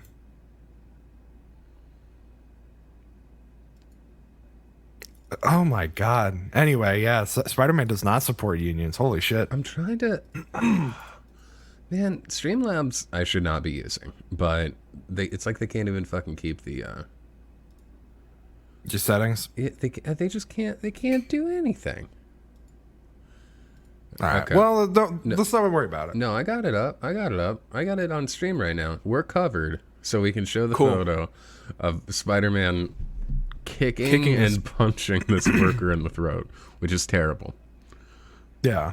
That said, we don't know which of the three Spider-Men did this. This is true. This could be a multiverse in which J. Jonah Jameson is 100% correct. Spider-Man is a menace. It could be J. Jonah Jameson, who we know. You is think he anti-union. hired a person to dress he puts up as on the Spider-Man? suit in the he puts on the suit in the Raimi universe. He could have taken it out and then just kicked some workers in the throat, especially at delis that were rude to him. That sounds like an incredible J. Jonah Jameson move. It's a bit. I mean, I know that like in one of the in like She-Hulk,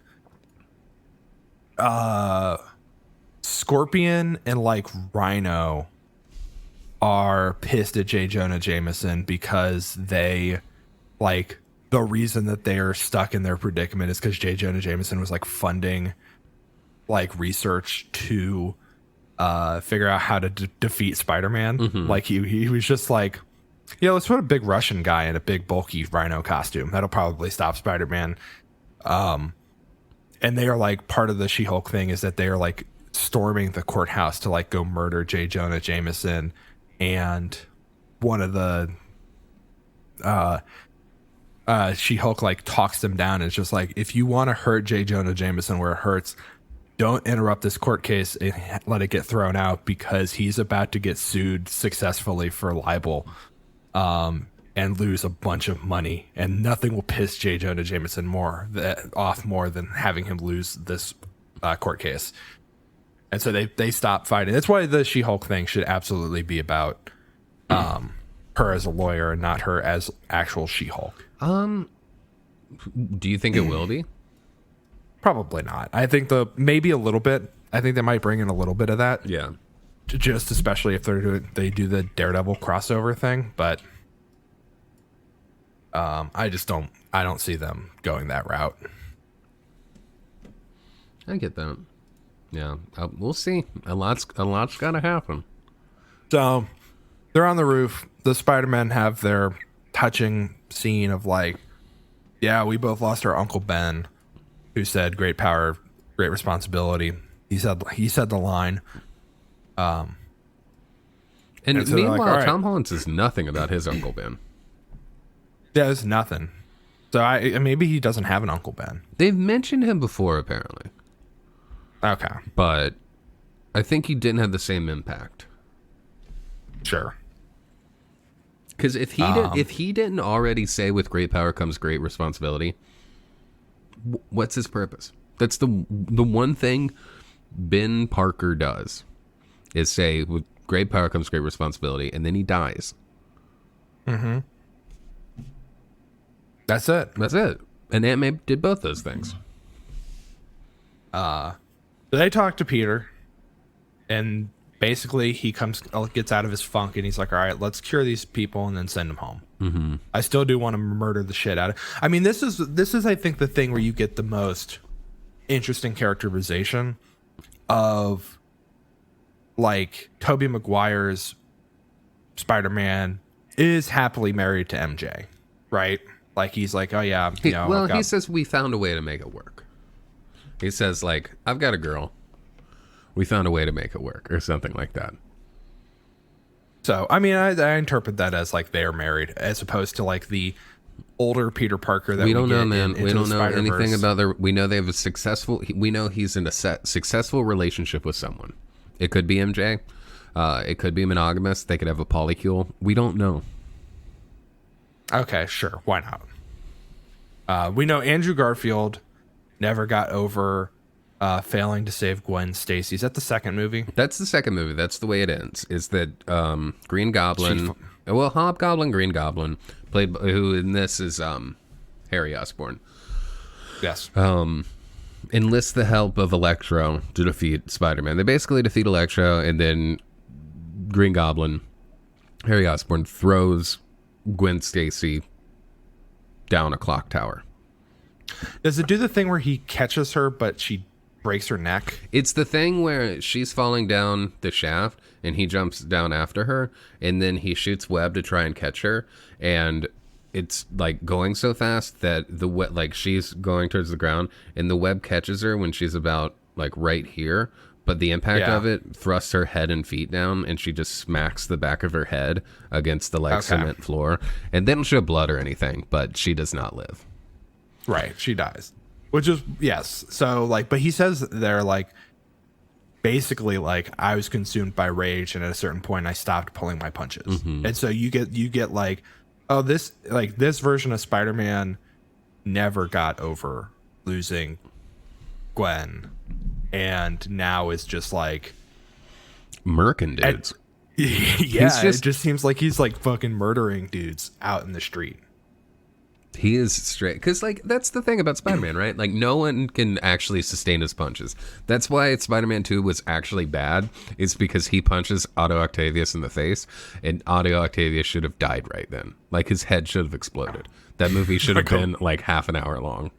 If all his punches were caught by the metal hands, that would work. But they're not. I guess he pulls his punches. That's what they're establishing. But yeah, him not. He he definitely hurt some dudes. Yeah.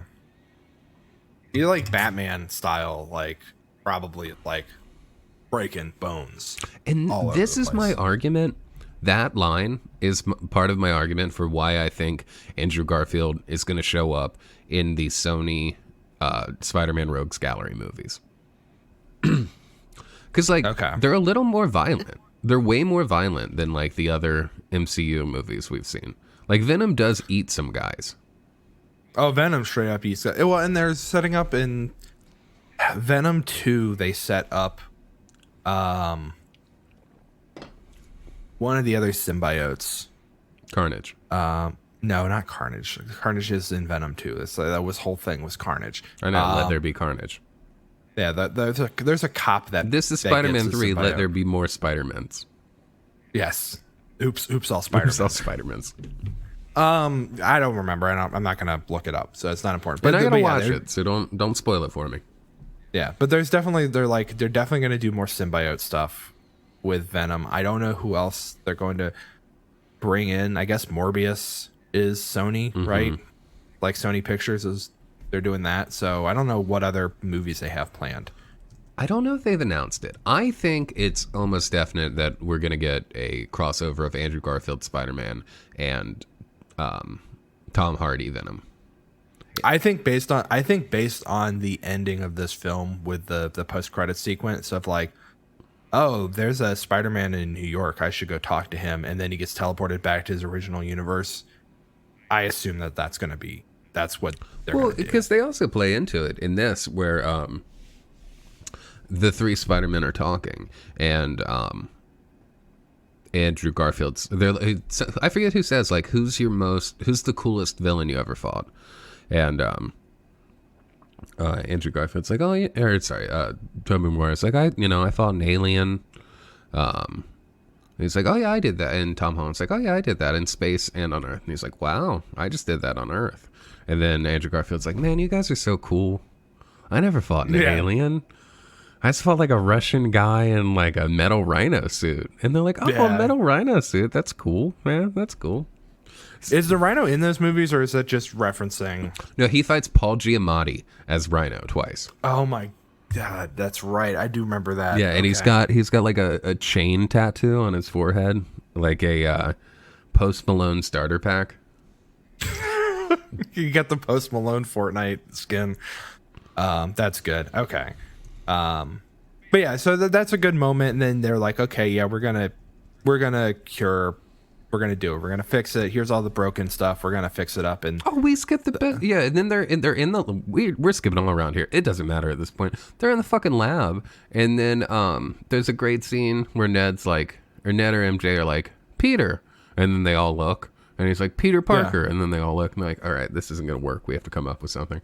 And then they're talking about reverse engineering, like cures, and then Andrew Garfield's like, well, I already cured the lizard before. I can whip that up again, and they're just like, okay.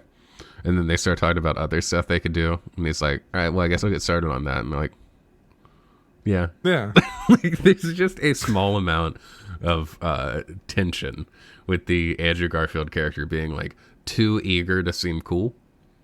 Yeah. Which fits so well with the fucking... Like, I think they make the Amazing Spider-Man movies look even better after this. I still think the best part of that is definitely Ned trying to be like... The city, you have a best friend. Yeah. Like, is there? Because he wants to know. He's like, okay, they've established that there's other MJs, right? So he's just like, are there other Neds out there? Like, what's my competition look like? And you get Tobey Maguire being like, talking about Harry, but not saying his name, and just being like, yeah, he was my best friend, and then he became the Green Goblin, and I had to kill him.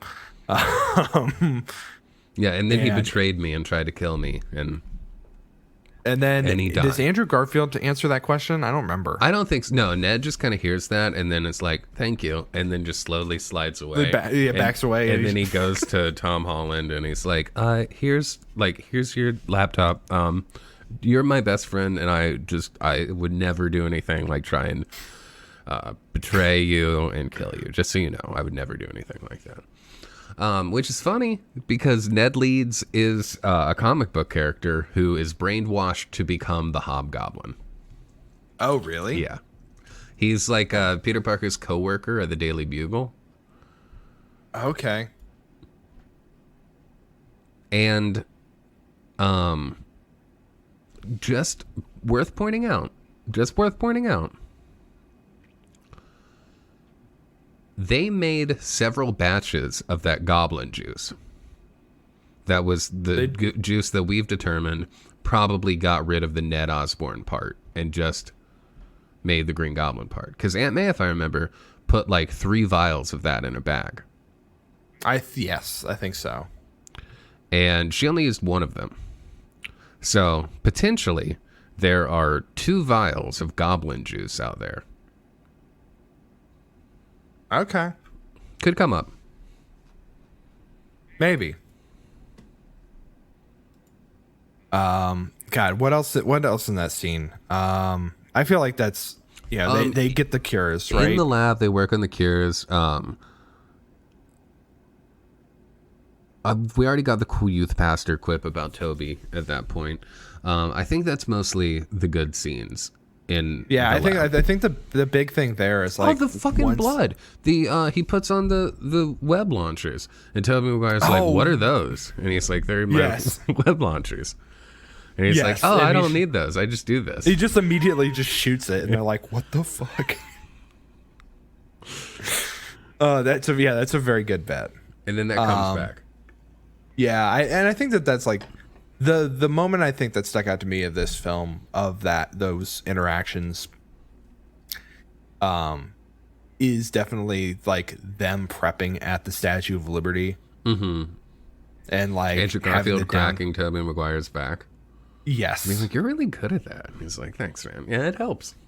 He's like, does your upper back hurt you too? There's a history behind that, apparently. Do you know that? Didn't Tobey Maguire like hurt his back when they were shooting Spider-Man? Yes, like in Spider-Man 2, he hurt his back and like almost pulled out of the movie because of it. So, I did not know that. I did not know that history. But yes, that's kind of there. But that's where you also get the like, do you shoot the webs out of other places? Oh, Tobey Maguire was fired due to reports of him faking a back injury for a larger pay raise for Spider-Man 2. Jake Gyllenhaal was lined up to pay until ... It's a what? I don't know. I'm trying to. That'd been really complicated if Jake Gyllenhaal played However, Spider-Man. according to the DVD commentary, the my back joke after Peter falls from the roof was purely coincidental. It was written in the script before Maguire's problem arose. He apologized and got his role back. Okay. That is... He decided to take the part. That's funny. So yeah, he tried to say, this shit hurts my back for a larger pay, which is probably true. Because I imagine part of the reason swinging looks so good is they had him in a harness. That probably fucks up your back.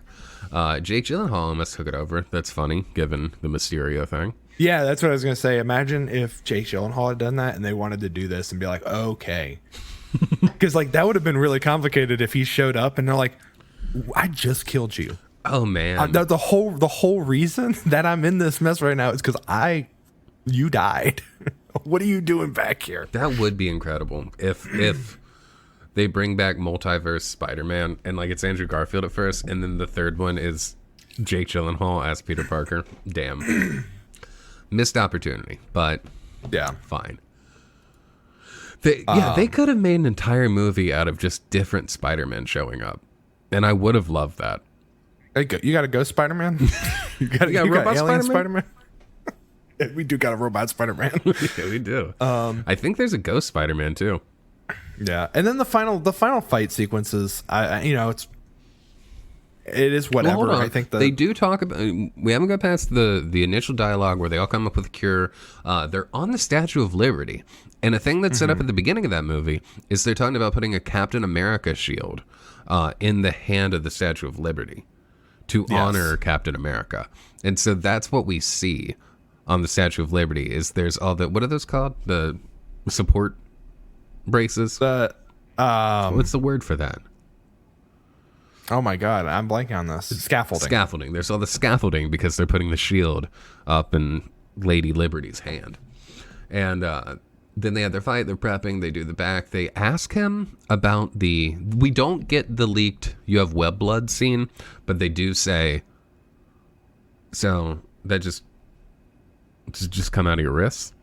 They do actually ask about the fucking long-standing question to Spider-Man.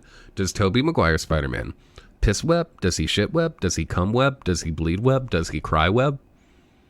No. So Sarah, if she's still in the chat, we had this conversation yesterday, and she told me that she still firmly believes that he should have similar like web-producing organs on his ankles, that if he flexes his feet a certain way, it shoots out of his ankles, which makes sense, right? Like if you're like a spider, if you're gonna carry like, oh, it's coming from the legs, which is not where the webs come from. Well, man, maybe he got bit up by that spider upside down.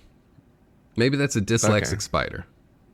You think he needs to be? What if he got bit on the butt by the spider? Maybe if he got bit on the butt, they would appear. The spider was upside down. Yeah, right. Exactly. Like the spider came down. It came down from a sky. Maybe if that spider came down right, then he'd be shooting web out his feet. Yeah, like came up off the ground. He'd have to wear like Heelys with holes in them to swing around. That would be cool. That'd be great. Give me like Tony Hawk Spider-Man. Tony Hawk Spider-Man. God damn. Like he does sick skateboard tricks. I guess does Miles Morales skate, I think? Andrew Garfield Spider-Man does. Does he? Okay. Yeah, at every opportunity. He's on a skateboard a lot in that movie. One of the first things that happens is he wakes up after being bit by a spider on a subway car, and then gets into a fight with people. And someone goes to hit him with a skateboard, and he's like, "Not my board, man!" And then they break his board. Ah, damn. Oh, he doesn't need it because he can fly. He could web around. He can web around like crazy. So yeah, the final fight sequence though, right? By the way, they do have a Ghost Spider-Man, which is a Ghost Rider Spider-Man. Oh, okay, cool. And his name is Spirit Spider. Yes, Spirit Spider. That's one of the suits you can get in the Spider-Man game. Yeah, he looks ridiculous. Well, sometimes he looks better. I'm gonna see if I can share it. Yeah, I can share it again. This is a Ghost Spider-Man. Well, that's the Hulk. But that's Spirit Spider. He looks stupid. They go too far. He looks like he looks like a tattoo. He looks like a bad tattoo. Yeah, he looks like a tattoo. You know what he looks like? He looks like if Rob Zombie created the Snow Miser. The one from Marvel's Spider-Man, the video game, I think looks a little bit better. He looks like Marge Simpson here. Yeah. Looks like Marge Simpson. Yeah. All right, but canonically, no cum web. Yeah. And I'm glad they finally had that conversation. Oh boy. From there they win.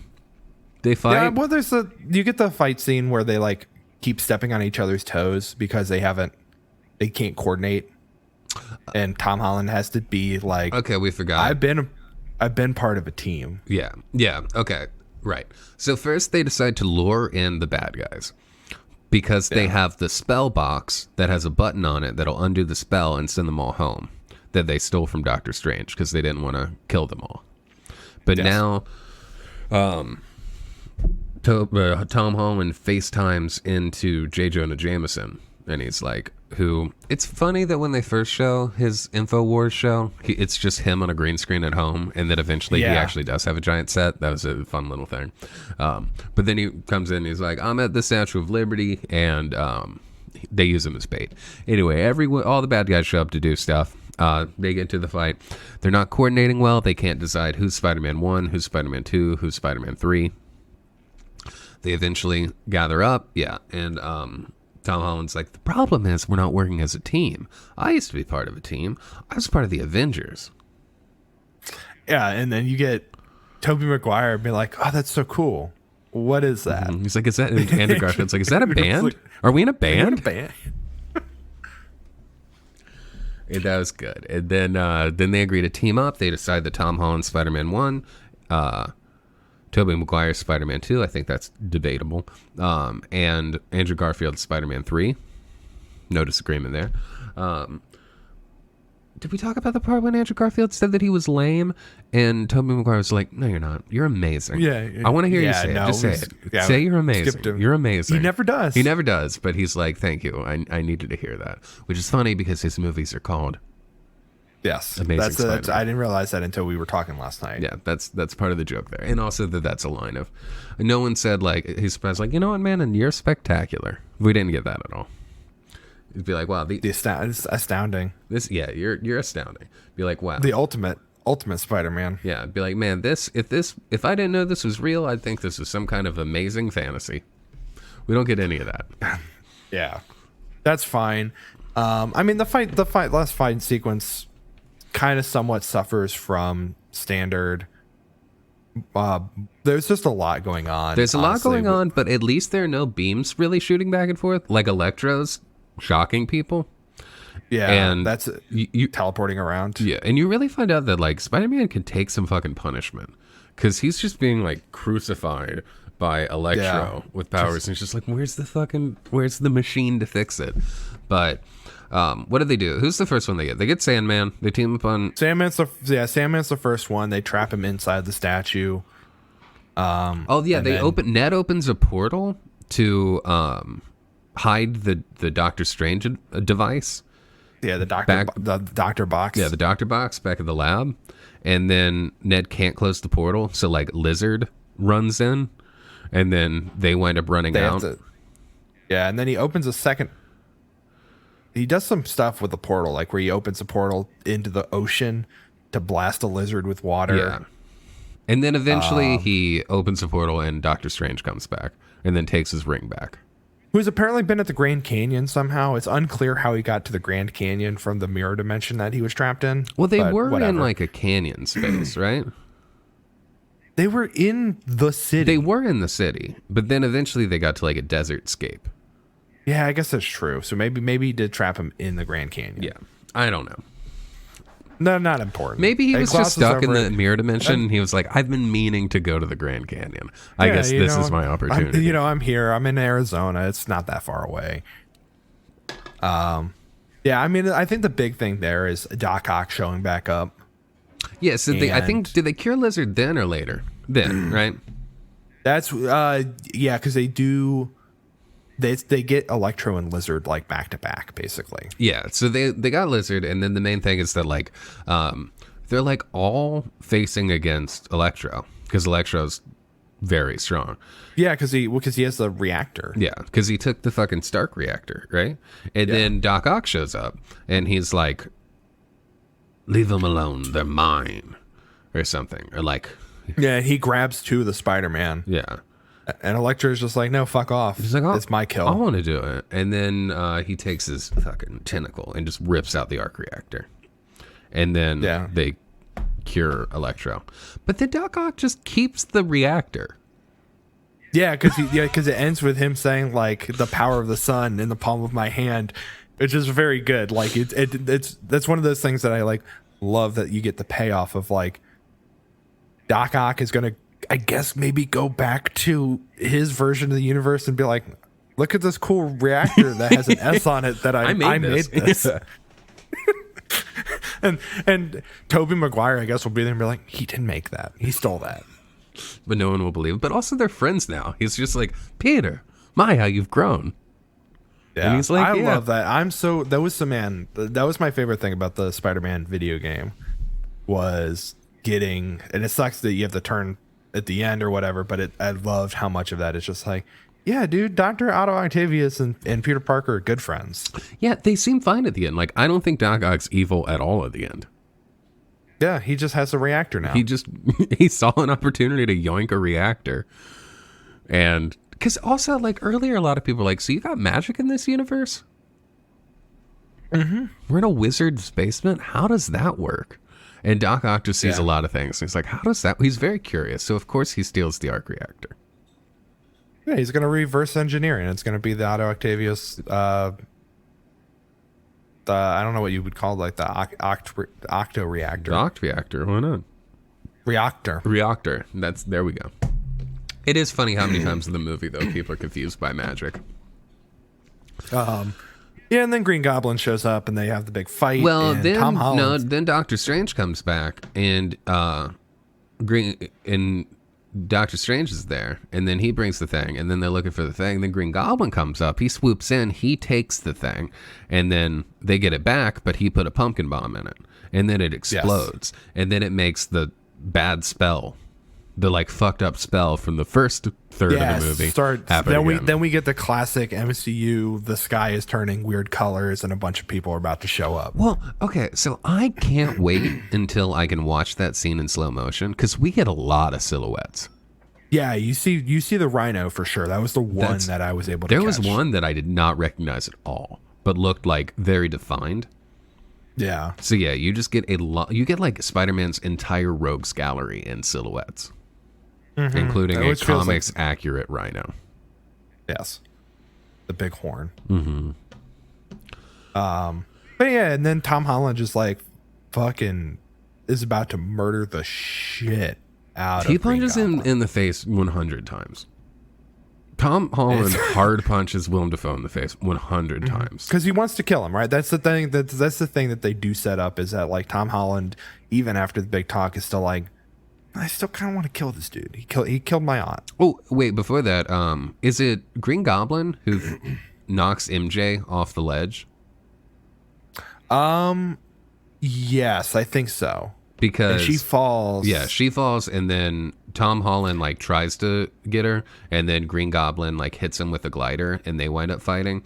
And then Andrew Garfield gets his redemption moment where he doesn't shoot Webb to catch her. He actually like leaps down and scoops her up, and they land on the ground. And then he's like, "Are you okay?" And she's like, "Yeah." And then she's like, "Are you okay?" And he's just like on the verge of sobbing, like of crying. Yeah, and he's like, I think I just need a minute." Yeah, that was also another one of those moments that I was just like, oh, this is really overall, like with the film, I think is I said this last night to like Sarah. I was like, it does feel very much like a love letter to the original, like the other movies, and like Spider-Man like lore as a whole. Yes. And then Green Goblin, is about to get. He picks up Tom Holland picks up the glider. He's doing the fucking like what was it? Winter Soldier and Captain Falcon, whatever the fuck it's called. The Falcon and Winter Soldier. Yeah, I didn't watch that. Okay, well, so a big thing in that is the new Captain America guy gets like super serumed up and then goes crazy and picks up the shield and decapitates a dude with the shield by like slamming the shield into his neck. It seems like that's what fucking Peter Parker was about to do with that. Well, he was going to stab him because they showed the blades, right? Like, so that was the thing that he was I going think to was cut Willem Dafoe's goddamn head off. No, so I think that they showed the blades when he picked it up, and I think that the thing there is like that's how Green Goblin dies in the original is that he's going to stab Peter Parker in the back, and Peter dodges it, and he gets murked, and so you get the nice twist here where Tobey Maguire stops him from stabbing Green Goblin, and then Willem Dafoe just fucking knifes. First off, we didn't talk about it. Willem Dafoe's outfit as a Green Goblin without the mask is incredible. Willem Dafoe, everything in this is nuts. I saw some leaks of him wearing goggles. He didn't really wear goggles in this. It's just...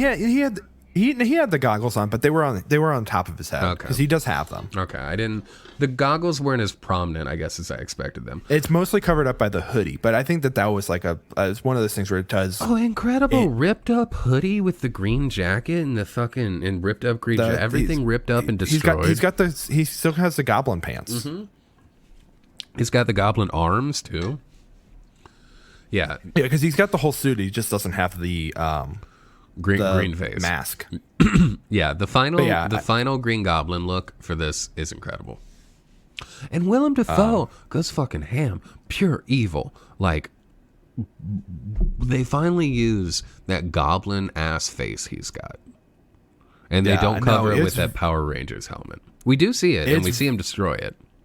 Yeah, it is very good though to see him do the range of like Norman Osborn. I'm confused. I don't know where I am. Where's my son? My son. I like the part where he's like, Oscorp doesn't exist. My son doesn't exist. Which I saw someone talk about how is part of the reason that Oscorp doesn't exist is because like maybe it does, but it's a small company and like it didn't have room to grow in a Tony Stark world. Yeah. Well, and I think that something I saw was like Oscorp is so key to so many of the other characters that like Oscorp not existing in this world is like a, why those characters don't exist. Yeah. Right? Like Jamie Foxx works for Oscorp. Yeah. Kurt Connors, I think, got a lot of funding from them. Right? Yeah, I don't think Electro... I mean, in this, but I'm not sure if Electro actually works with Oscorp. And he's an electrical engineer and lineman. He was repairing a freak lighting accident, causing a mutagenic change to transform into a living electrical capacitor. He spent some time stealing from Stark Industries. So Electro isn't really tied to Oscorp. Oh, okay. He's more tied to Stark Industries and Daredevil and the Baxter building than he is with okay. Oscorp, but still. Yeah. So, but yeah, we get Toby stops Tom Holland from making a mistake, gets knifed. Again, feels like a very good callback to the. You think Toby might die? People gasped. There was an audible gasp in the theater.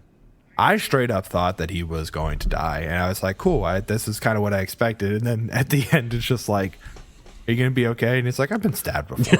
Yeah. And then, like, Tom Holland's going through his whole emotional thing, and they're, like, waving goodbye as because he goes to Doctor Strange, and Doctor Strange's like, I can't contain them. The rhino. 30 different rhinos are coming. Look at all the silhouettes of the rhino. Spider-Man, you're going to have to fight so many rhinos. Or whatever he says in his fucking fake American British accent. Yeah. Fuck Benedict. And then Tom Holland's just is like, well, what if you did the spell again? Yeah, what if you did it from the beginning and everyone forgot about me? And he's like, but what about the people that care about you? Well, I mean, they'll be so sad. And Spider-Man's like, that's fine. They'll like me again. I'm likable enough. I'm Tom Holland. Yeah. I don't know. There's we cast a spell, and then the Spider-Man's wave, and Andrew Garfield's just like, "You're in so much pain, aren't you?" And Tobey Maguire's like, "Absolutely, it's great. I love that part. The entire chemistry between all of the Spider-Men, fantastic. Also, it's like if you rewatch the Sam Raimi trilogy, they're good, but everyone is so incredibly awkward in that, especially Peter Parker, that I like that they just have him like they acknowledge it, but they choose to have him have youth pastor energy. Yeah. That's the thing. It's like somebody was complaining about the original movie, specifically in Spider-Man 2, where Peter gives up being Spider-Man, right? And they play the Raindrops Keep Falling on My Head montage, and it's just like Peter like walking kind of goofily through Central Park, and he's just like, I'm not Spider-Man anymore. I'm Peter Parker, and he trips. And gets back up and then has to put his glasses back on because he can't see because he's given up being Spider-Man. So he starts to lose all the physical. Oh, no, that's the other thing where they're like, they talk about web blockage. And he's like, does that ever happen? He's like, yeah, it's really more of like an emotional thing. He says, I had an existential crisis. Yeah, I had an existential crisis. That's right. But yeah, that scene, somebody was dunking on that scene. It's like, this is so cheesy. And it's like, no, that rocks. Like, that's such a good way of showing like, yeah, this person is like, I'm that's fine. I'm not going to be Spider-Man anymore. And then they get the scene of him like getting the hot dog from the cart and the cops like chasing after somebody. And he looks worried for a second. And then he just shoves the whole hot dog into his mouth. Yeah, the original Sam Raimi movies are good, I think. They are good. They're very good. Yeah, so everyone's cured. Electro says his "I thought you were black" thing. Like maybe a black Spider-Man's out there somewhere. He is. Watch for Into the Spider-Verse 2 coming soon. And then whatever it's called. Across the Spider-Verse? Across the Spider-Verse Part 1. Yes. I think it's something. I know it's Part 1. Yes. It's Spider-Man Into the Spider-Verse 2 / Spider-Man Across the Spider-Verse Part 1. God. If you really want to get into it, which I'm excited for because Oscar Isaac is playing Spider-Man 2099. Yep. And he's Moon Knight. And he's Moon Knight. That's great. But he fucking Tom Holland goes to MJ and Ned and he's like, you're gonna forget about me. And they're like, we'll never forget about you. Find us and remind us. And then he leaves and then everyone forgets about him. And then it cuts to J. Jonah Jameson like, if Spider-Man wasn't a menace, he'd tell the world who he is. Yeah, so the kicker there is rather than forgetting that Peter Parker is Spider-Man, he does that again, right? Like it's everybody's not forgotten who Peter Parker is. But everybody knows who Spider-Man is. Yeah, so they know Spider-Man, but nobody knows who Peter Parker is. Like, because he doesn't go to the school, right? Because like the thing is that he's not at that school anymore because one of the things at the end is he's got a GED book. Yeah. He's got to get his GED. So he has to, he has no documents. No one knows who he is.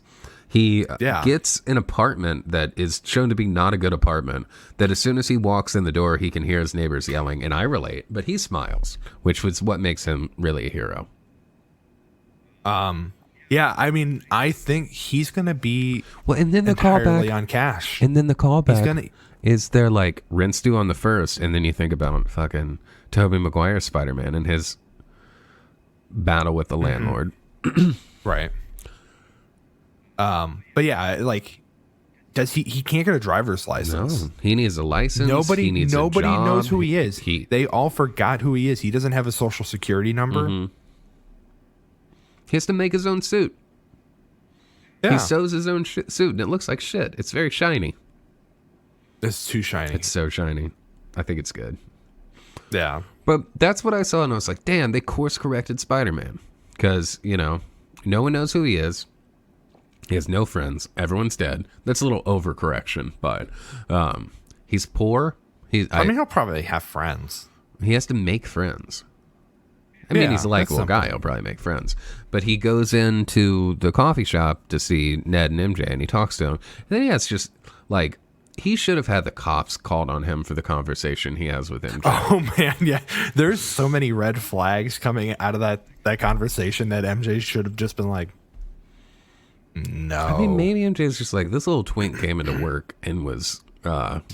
She wrote... There's no way that, like, Tom Holland walks out... And she goes back over to fucking Ned, and it's just like, dude, that dude is the fucking weirdest guy dude. as ever. I hope he never comes in here again. Like, we're gonna have to put a sign up that's just like, this guy is not allowed in the coffee shop because holy shit, the vibes are off. Terrible vibes. He's like, I'm Peter Parker, and can I have a coffee? Yeah, I'd like a coffee, and then just like, oh yeah, also I gotta pay. Like he hit a moment where he's just like, she had the bandage, and he's like, are you okay? She's like, it doesn't hurt anymore. He doesn't even talk to Ned, just looks at him. Yeah. Rude, honestly, but I get it. Let's be like, so. I'd buy that guy. I'd buy, you know what? If you forgot about me and I, had to reintroduce myself, I'd at least like buy you a scone if you were a stranger sitting in a coffee shop. Yeah. Or just be like, oh, what are you reading? Or whatever. Like I guess he's on his phone. You're right. Maybe you don't want the next thing. So that's the thing. He lives in the shitty apartment. He's got to get a GED. He's got to get a job. They say they're doing another Spider-Man trilogy. So now we can talk about the future of that. They're doing another Spider-Man trilogy. I think they're going to wait for a while. They haven't picked a director. They just say they intend to do another Spider-Man trilogy. Do they still have Tom Holland on board? Yeah, Tom Holland will play the role forever. I think he's owned by Sony now. Yeah, as long as they want him to play Spider-Man, I believe he'll do it. I think he wants to take a break for Peter Parker to like grow up a little bit. So yeah. I don't think we'll see Spider-Man until he's like in his early 20s. Yeah, I was gonna say probably 24 or 25. Yeah, it feels like realistic. My guess is maybe the end of this next phase that they're doing, right? Because we're on phase 4. Yeah. So they're gonna do. Moon Knight's a TV show, right? So what are the movies that they're setting up? I don't even know if we know, man. Dude, we do. There's no way we don't know, right?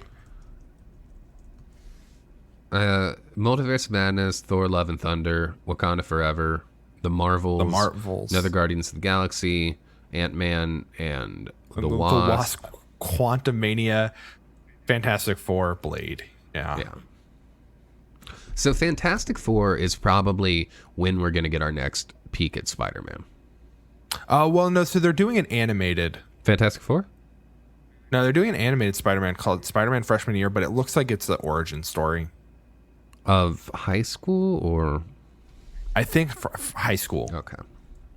Well, so yeah, now he's getting his GED. That's the thing, is that Spider-Man's gonna... We finally have the comic book course-corrected, poor... friendly neighborhood Spider-Man, low stakes. He's not going to be fighting any more aliens. If he's got his GED, at some point he's going to go to community college. Yeah. I'm just hoping we get some more community references from Spider-Man in community college. Let's get Joel McHale finally in the MCU. In some capacity for... I think this is the end of the Home trilogy. I feel like they'll come up with another word that they're going to use for the next trilogy. Yeah, it's going to be like the Away trilogy. Nick, sorry, I'm on the Marvel Cinematic Universe fandom wiki page right now, and there's an editing moratorium in place. Breaking news. Anything and everything related to Venom and other recent media not released by Marvel Studios is under the editing moratorium policy until further notice. Yeah. So, and I'm looking at why, and they don't say exactly why, but one of the things they say that can cause this is major shifts in the status quo of major characters, passing the mantle of a codename to another character, dealing with two characters sharing a single codename. And now here's what's interesting: deliberate ambiguity in the nature of a character, e.g. the Ralph Boner case. Mm-hmm. Who I guess is the Quicksilver. Yeah, the fake WandaVision. Quicksilver. Yes. I don't know. So we can talk about the end credit scene, which is just fucking Tom Hardy getting hammered at a bar in Mexico and asking the poor bartender to explain the entirety of the MCU to him. MCU. So the thing is that, okay, that's the ending of Let There Be Carnage. Like, that's the post-credit scene of Let There Be Carnage. Is they are in that bar in Mexico. There is a shift. It's suddenly no longer daytime. It's not daylight. Mm-hmm. The TV is on, and it shows Spider-Man. And Venom goes, that guy. Because a thing, and you need to see these films, but this is not like I've seen the first one. I'm probably going to go watch the second one tonight if we don't play Fortnite. Okay. But the thing in the Let There Be Carnage, or it might be in the first one, but they established that the symbiotes have like a hive mind, like a hive memory, right? And so like Venom knows Spider-Man, doesn't know Peter Parker necessarily, but he knows Spider-Man, which is cool. But yeah, they're gonna set him to probably go visit Andrew Garfield in Venom 3. Let there be, kill man, whatever the other symbiote is. Who's Killman? I don't remember the other symbiote's name. Who's the guy worse than Carnage? Oh, Red Venom. Venom 3, no, Let There Be Red Venom. No, it's Toxin, I think. Okay. Do you remember the Red Venom meme? No. It was some old 4chan meme of they couldn't remember Venom's name, or Carnage's name, so they said Red Venom. Red. Okay. Yeah, I need to watch it. And he leaves behind the symbiote in the MCU universe, so. Yes. So I'll watch that movie. We can briefly talk about that on the next stream once I've seen it. But, yeah, I was talking to a friend of the show, Joe, who did our Kingdom Hearts episode, and he said it didn't make sense. And he said that how would it break off? And I said, well, I don't know if the poop and pee of every, like, did Norman Osborn's poop and pee go back to the respective universe, or did it stay behind? But I figured the main thing is that if Venom created a spore and left that behind in the MCU, then that's close enough to a separate entity, like it's technically a separate entity, and thus I mean that's how Carnage comes about. Yeah. Is I mean, again, I guess spoilers for that movie, but he gets like some of Venom's blood. Yeah. It's a blood thing. I get that. Yeah. But Venom's capable of leaving spores behind. So what I think what's going to happen from that is that we're going to get eventually, way down the line, we're going to get Black Suit Spider-Man. I think at the end of the first movie, we'll get Black Suit Spider-Man. And I think it's going to be about Tom Holland's in college and he meets a whole new cast of characters. Maybe he meets the respective Harry Osborn there. I don't know. Maybe makes a new best friend named Harry. But I think he gets... What they're working on is Secret Invasion, which, from what I understand, leads to Secret War. And that's where Spider-Man gets the black suit. So I can see Black Suit Spider-Man happening. And then I assume we'll eventually get a Venom. If they don't cross over entirely. What I do think absolutely will happen is Andrew Garfield is going to be in the Sony movies and is going to meet Tom Hardy Venom. Especially as it's established that Andrew Garfield has never fought an alien, and his Spider-Man's a little more like low-key. Like, it's definitely someone known in New York, but might not be known in, say, San Francisco. The only thing is the licensing stuff, right? Mm-hmm. That's the only thing that could trip it up, because I know that they're like, well, no, Spider-Man is now. I don't know. It's complicated, but maybe they make that work. What do you mean, Spider-Man is now? Like in the MCU, right? That was like a big thing, was that it was a Sony property, but they carried it over to the MCU. But they still retain the rights to like Venom and like Carnage and I guess Morbius. So there's still certain Marvel properties that Sony I thought has Spider-Man the was rights still to. an agreement between the companies. I think so. Yeah, that's what I'm saying. I think they do, like, yeah, you can use this character, but we own the rights to him. I believe that's what Sony's saying. Right. So I don't know if that be a violation of the agreement to be like, we're gonna do another Spider-Man. No, Or do they keep Andrew Garfield and he's just like, he can't say the word Spider-Man? Like they can't I say think the word literally mutant. Sony is letting Disney use Spider-Man. Disney has no control over Spider-Man, as far as I know.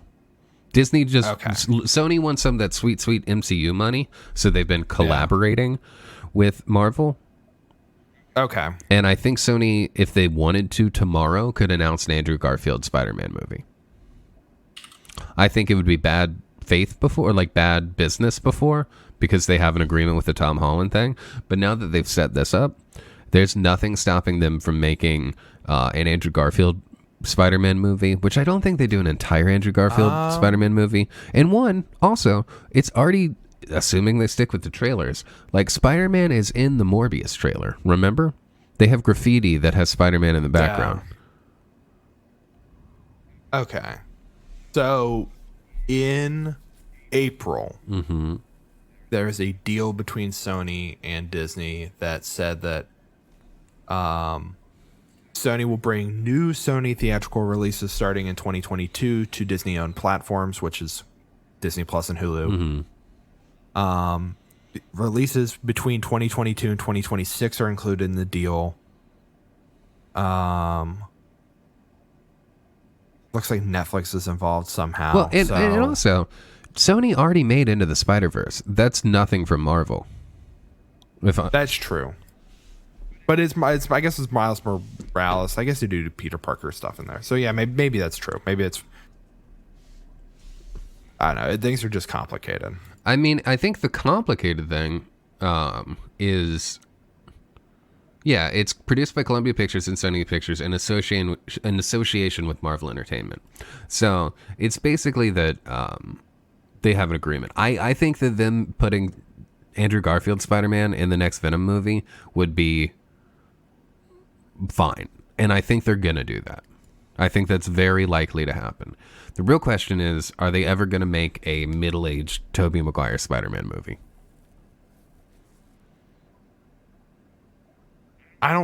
Probably not. I feel like Tobey Maguire got what he wanted out of this. I don't feel like he wants to return. But Sam Raimi has said before that he'd love the opportunity to make a Spider-Man 4 that concludes his saga, since he wasn't happy with how Spider-Man 3 turned out. I mean, that's true. I guess and he is directing Into the Multiverse of Madness. Yes, that's wild to me that he is doing that. So I don't know. I feel like Sam Raimi may have some deal that he directed that. I mean, it's basically letting him do a crazy Doctor Who episode, in all fairness. But I think if Sam Raimi's doing that, there's a chance. I think that maybe the Spider-Man trilogy they're talking about making is one Andrew Garfield movie, one Tobey Maguire movie, and one Tom Holland movie. Okay. Maybe. I would watch all of them. Like, I'll watch pretty much anything Spider-Man. But I still haven't seen the Eternals. And I don't care about, like, I mean, maybe the next Thor movie will be good. I'm excited for that only because I think they are going to do, like, I don't know if they'll do Natalie Portman, but, like, yeah, no, Jane. that's right. She's supposed to take on the mantle. So that will be cool. And it's Taika Waititi, so yeah, that one will be good. I don't know. I don't know. I would just like to see. I would like one Spider-Man movie to come out every year. I think that's too often. Just do it for 5 years and then go back to one every 3 years. Yeah, put Spider-Man in Star Wars. There's no reason Spider-Man can't be in Star Wars. It bonkers to me that he has the Emperor Palpatine Lego. Why? I just like, why? That's the only thing that he has. Like, it's clearly very important to him because he like they show with care that he sets it up, but it's the only Lego that he has. I don't like. I'm very curious about that. I guess I got a Chewbacca on my keychain, so maybe. Yeah. One, I feel like I do think Palpatine is the best character in all of Star Wars. He's the only character that really plays like the campiness of the saga up. One, I think it's two, I think it's a visual cue for Electro, just the blue lightning thing. 3, this is the third in a trilogy, and Palpatine always shows up in the third of trilogies. And also the first line that Tom Holland got as Spider-Man was in the Civil War, when Captain America Civil War, whatever, when he was like, when there's giant Ant-Man, and he was like, have you guys seen that really old movie, Empire Strikes Back? Strikes Back, yeah. And then they trip him. So I feel like that was a conclusive. Yeah, that's true.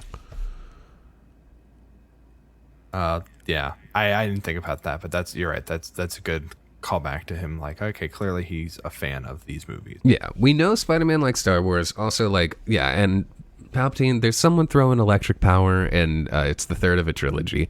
I feel like it's maybe even a funny reference to Rise of Skywalker to just have a Palpatine appear out of nowhere for no reason. Sure. We're not going to reevaluate Rise of Skywalker. Oh, it's good. All right, that's it. It was fun. It was a fun movie. I mean, it did lead to us talking about Do You Hoop, Young Skywalker. So I think that was Paul, worthwhile. we saw that in theaters, and you were like, that's fun. I liked it. Yeah. No, I did. I did like it. Yeah.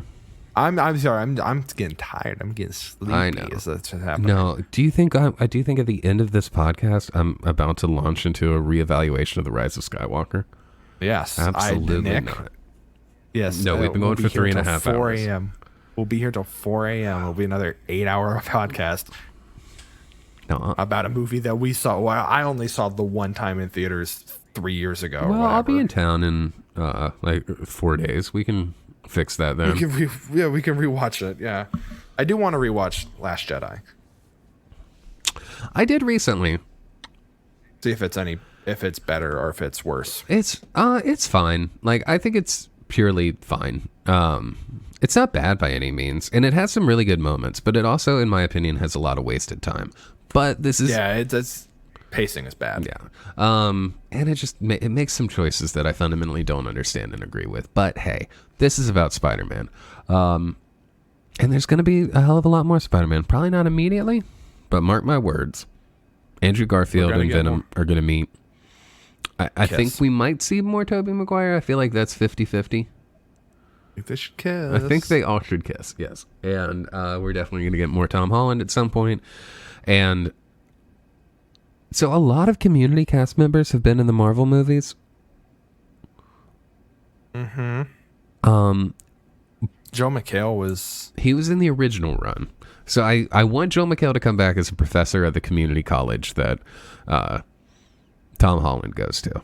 Because also in the next trilogy, whatever movies they're going to make, it'll probably be long enough that we will get Donald Glover as the Prowler. Because the end of that trilogy will absolutely be setting up for Miles Morales. Mm-hmm. In the 7th wave of Marvel, or whatever the fuck is going on. Yeah, phase 6. Yeah. But, what would you give, out of 3 Spider-Men, what would you give this movie?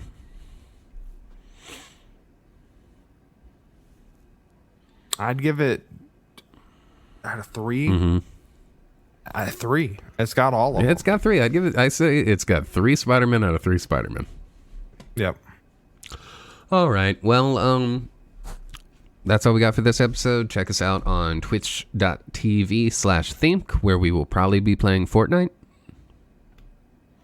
Yeah, statistically at this point. Or playing a movie very, very fast and listening to the Benny Hill theme. And did that get DMCA'd yet? No. I'm working on building out the YouTube channel. So there's going to be some stuff uploaded there. So subscribe, follow the, just type in Bouncing. Themk on YouTube. You'll find it. Come on. Use your head. Look for the logo. Think with your head. As always, make sure you like, subscribe, follow us on all our social media, which I believe all of it is Themp the Podcast. There's also thempthepodcast.com. Send us an idea for an episode you'd like. Cut an ad. Send us an ad. Whatever it goes. We will have I don't know what we're doing about Christmas. We might be doing a Christmas special. There could be a Christmas special. I have machinations for something that I don't want to pull the lid off just yet. Because it's a time commitment. But I do have machinations that will probably require me starting this week on the necessary pre-work. Yeah.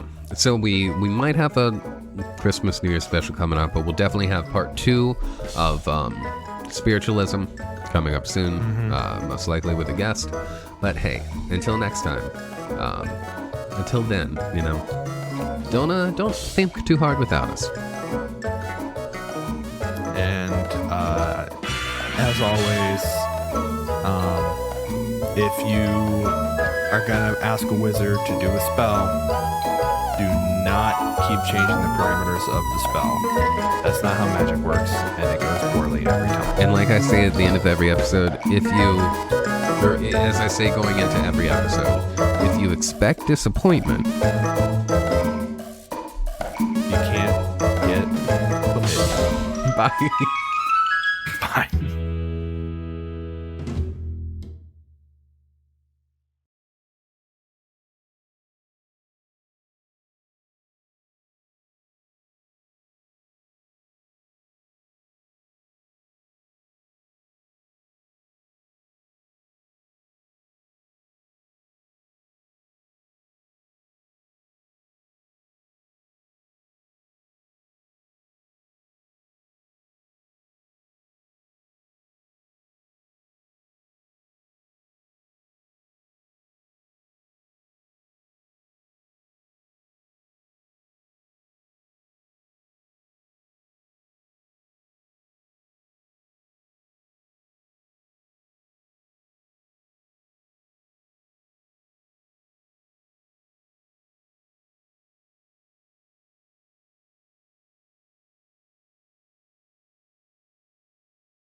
start recording.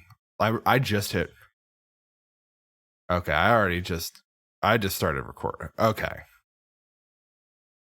Yeah.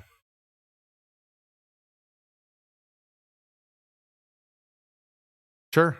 Okay. Yeah, I mean, I am recording, so.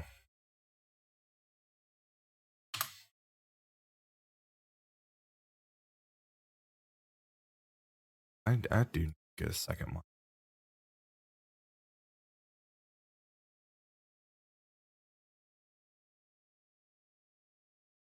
I finally got all the stuff in to try to do some cable management because what's going on down there is bad. So I'm basically, I think my plan is I got like a little baskets to mount onto the bottom of my desk because it is solid wood, and then I'll probably mount the 2 power strips that I've got over here either on the bottom of the desk or on the back of maybe the wall legs or whatever or something, and then just try to tie up some of these cables. Because like, especially if Boris is going to come up here, that cat loves to eat a cable.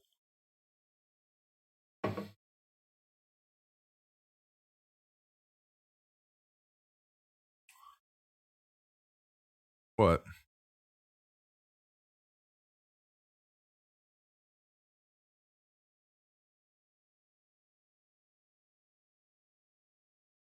I love that I just turned on auto white balance, and this is what it thinks the white point should be. I look, yeah, I'm very blue. 3000 is what it has that set to. This is what it should be. 6500. This is what the world looks like. Oh, that'd be fun.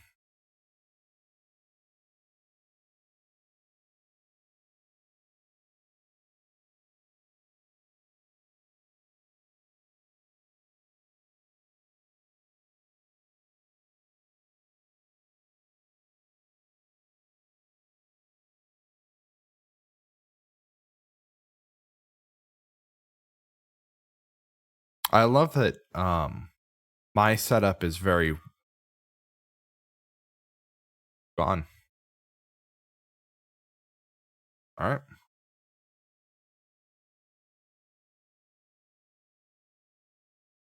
Nick died.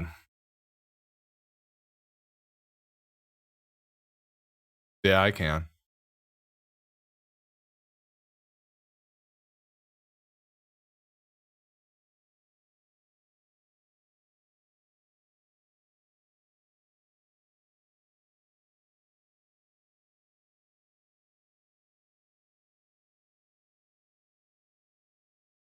Yes.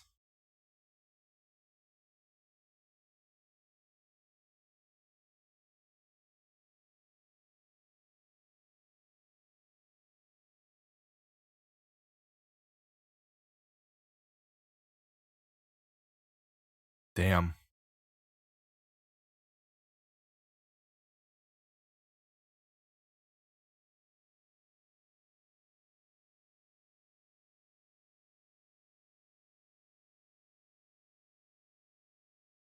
I'm looking at the dress that Carrie Ann Moss is wearing to the like Matrix Resurrections. This looks like it might be for the Matrix Awakens Unreal Engine demo. But it kind of rocks.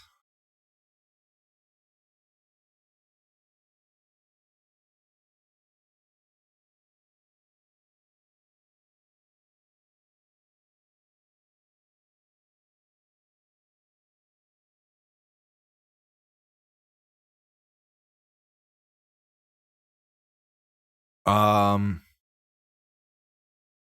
I haven't opened Streamlabs in a while.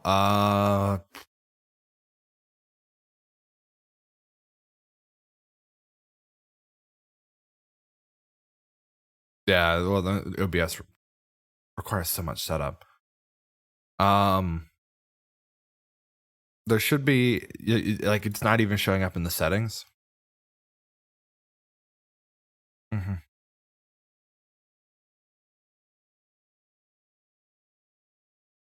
Oh, that's weird. Yeah. Um, is it muted?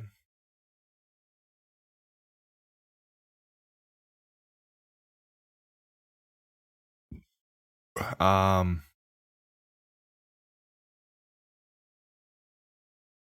yeah, it's strange that it's not.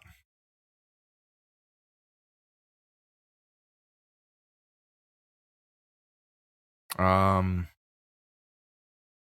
give me a sec. I'm trying to open up Streamlabs. It's updating, of course.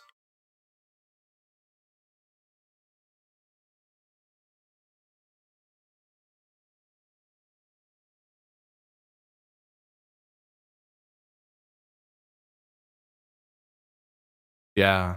So mine is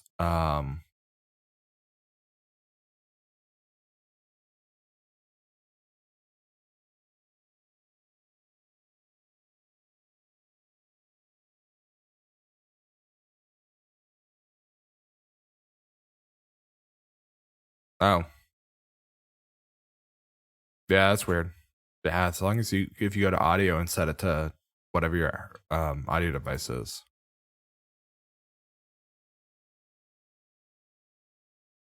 All right.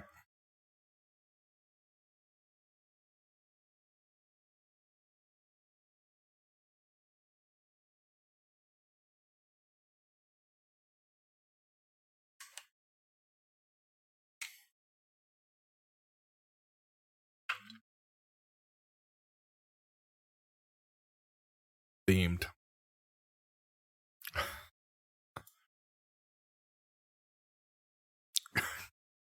Yeah, you got it. That's all of the things right there.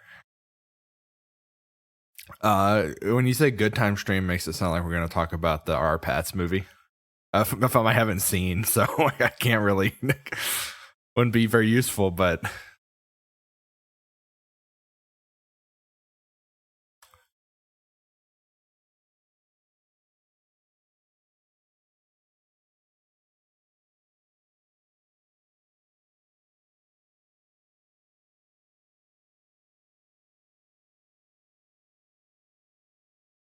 oh man,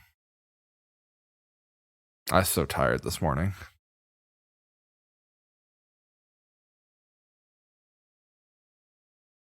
No, that was just playing Fortnite for like 6 hours.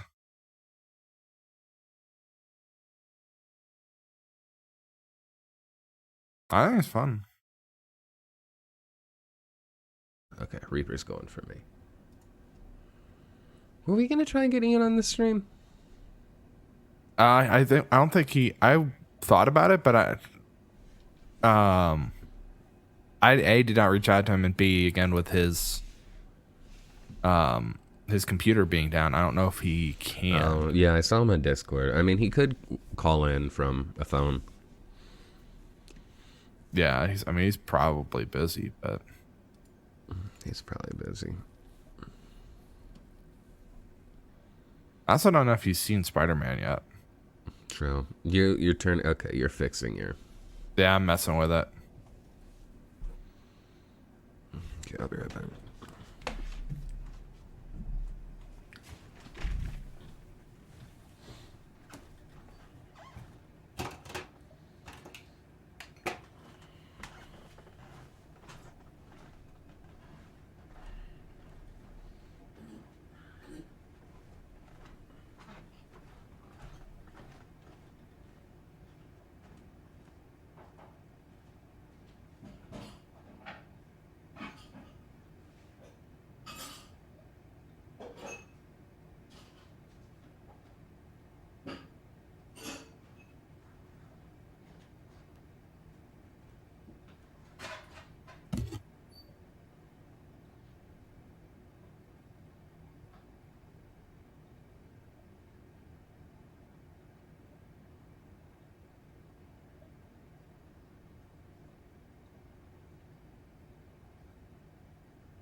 That looks fine, I guess.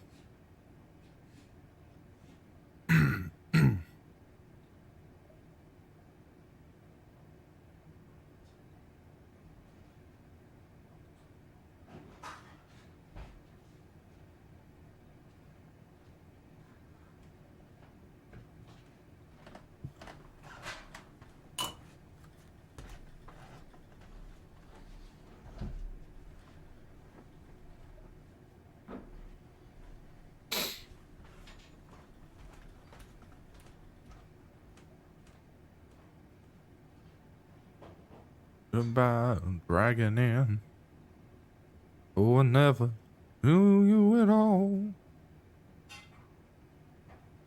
You had the face to hold yourself, while those around you crawl. Got out of the woodworks, whispered into your brain.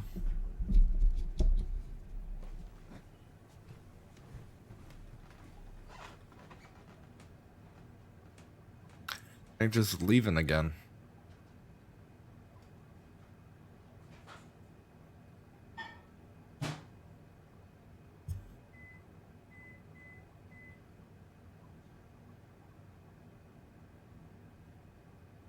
And it seems to me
all right.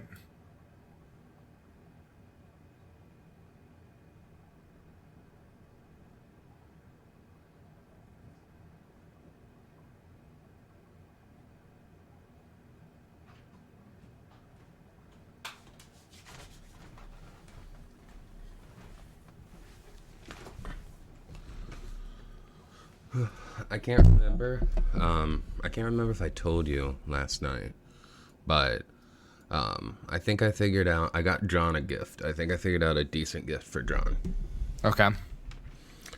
and I got him the book of George W. Bush's paintings. Oh my God. Okay. I figured that's at least something he'll find funny. Yeah, that is pretty good. Nick, I just opened up Steam. Yeah. Because I was like, we'll see if there's like anything, like what's coming out. And on new and trending, and maybe this is going to reveal something about me. I don't think that uses, I think it's just like, here's what's trending on Steam. My Little Pony, Friendship with Benefits is Magical, too.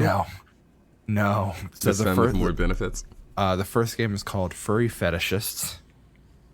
Are you a furry fetishist? I'm not. I didn't think you were, but, no shame if you are. The second game is called Among Waifus 18 Plus. Okay, are you into waifus? You like dating sims. Okay, and then you get like Arena of Kings, Baldur's Gate, Dark Alliance, a game called Chill Corner. Corner? Chill Corner. I think the new-ish Five Nights at Freddy's game, Sim Rail, a game called Milk Outside a Bag of Milk Outside a Bag of Milk, which, based on the screenshots, appears to just be basically Serial Experiments Lane. Something called Sands of Salazar, never heard of it. And then another like adult game called Karen's Prison. How many adult games do you have? I only have like a handful of games that are considered adult games. Only a handful. I'll get Sprouts live. Get Sprouts with us. All right, we're hitting 30 seconds in. We're going live in 30 seconds, is what you're saying? We're going live at 30.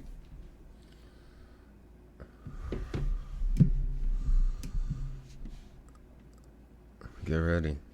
Are you ready? Are you ready? I'm pulling the chat up on my phone. Pull the chat up on your phone. Grey Goblin. All right, we're going live in 3, 2. Hi. Welcome. Hey, hi, hey, diddly-ho there, Thinkgarino. You're watching the Think broadcast, split from two places. What up? Geese Breath with the host right out of the Thimpgo Gate. Thimpgo Gate, that's the inevitable scandal that's going to drag us down. Oh, no. Well, Nick, you know what they say. You know, if you expect... introduce myself. Wait, if you expect disappointment... If you expect disappointment, go talk to a wizard in a snowy Your house. audio is not working right out the gate.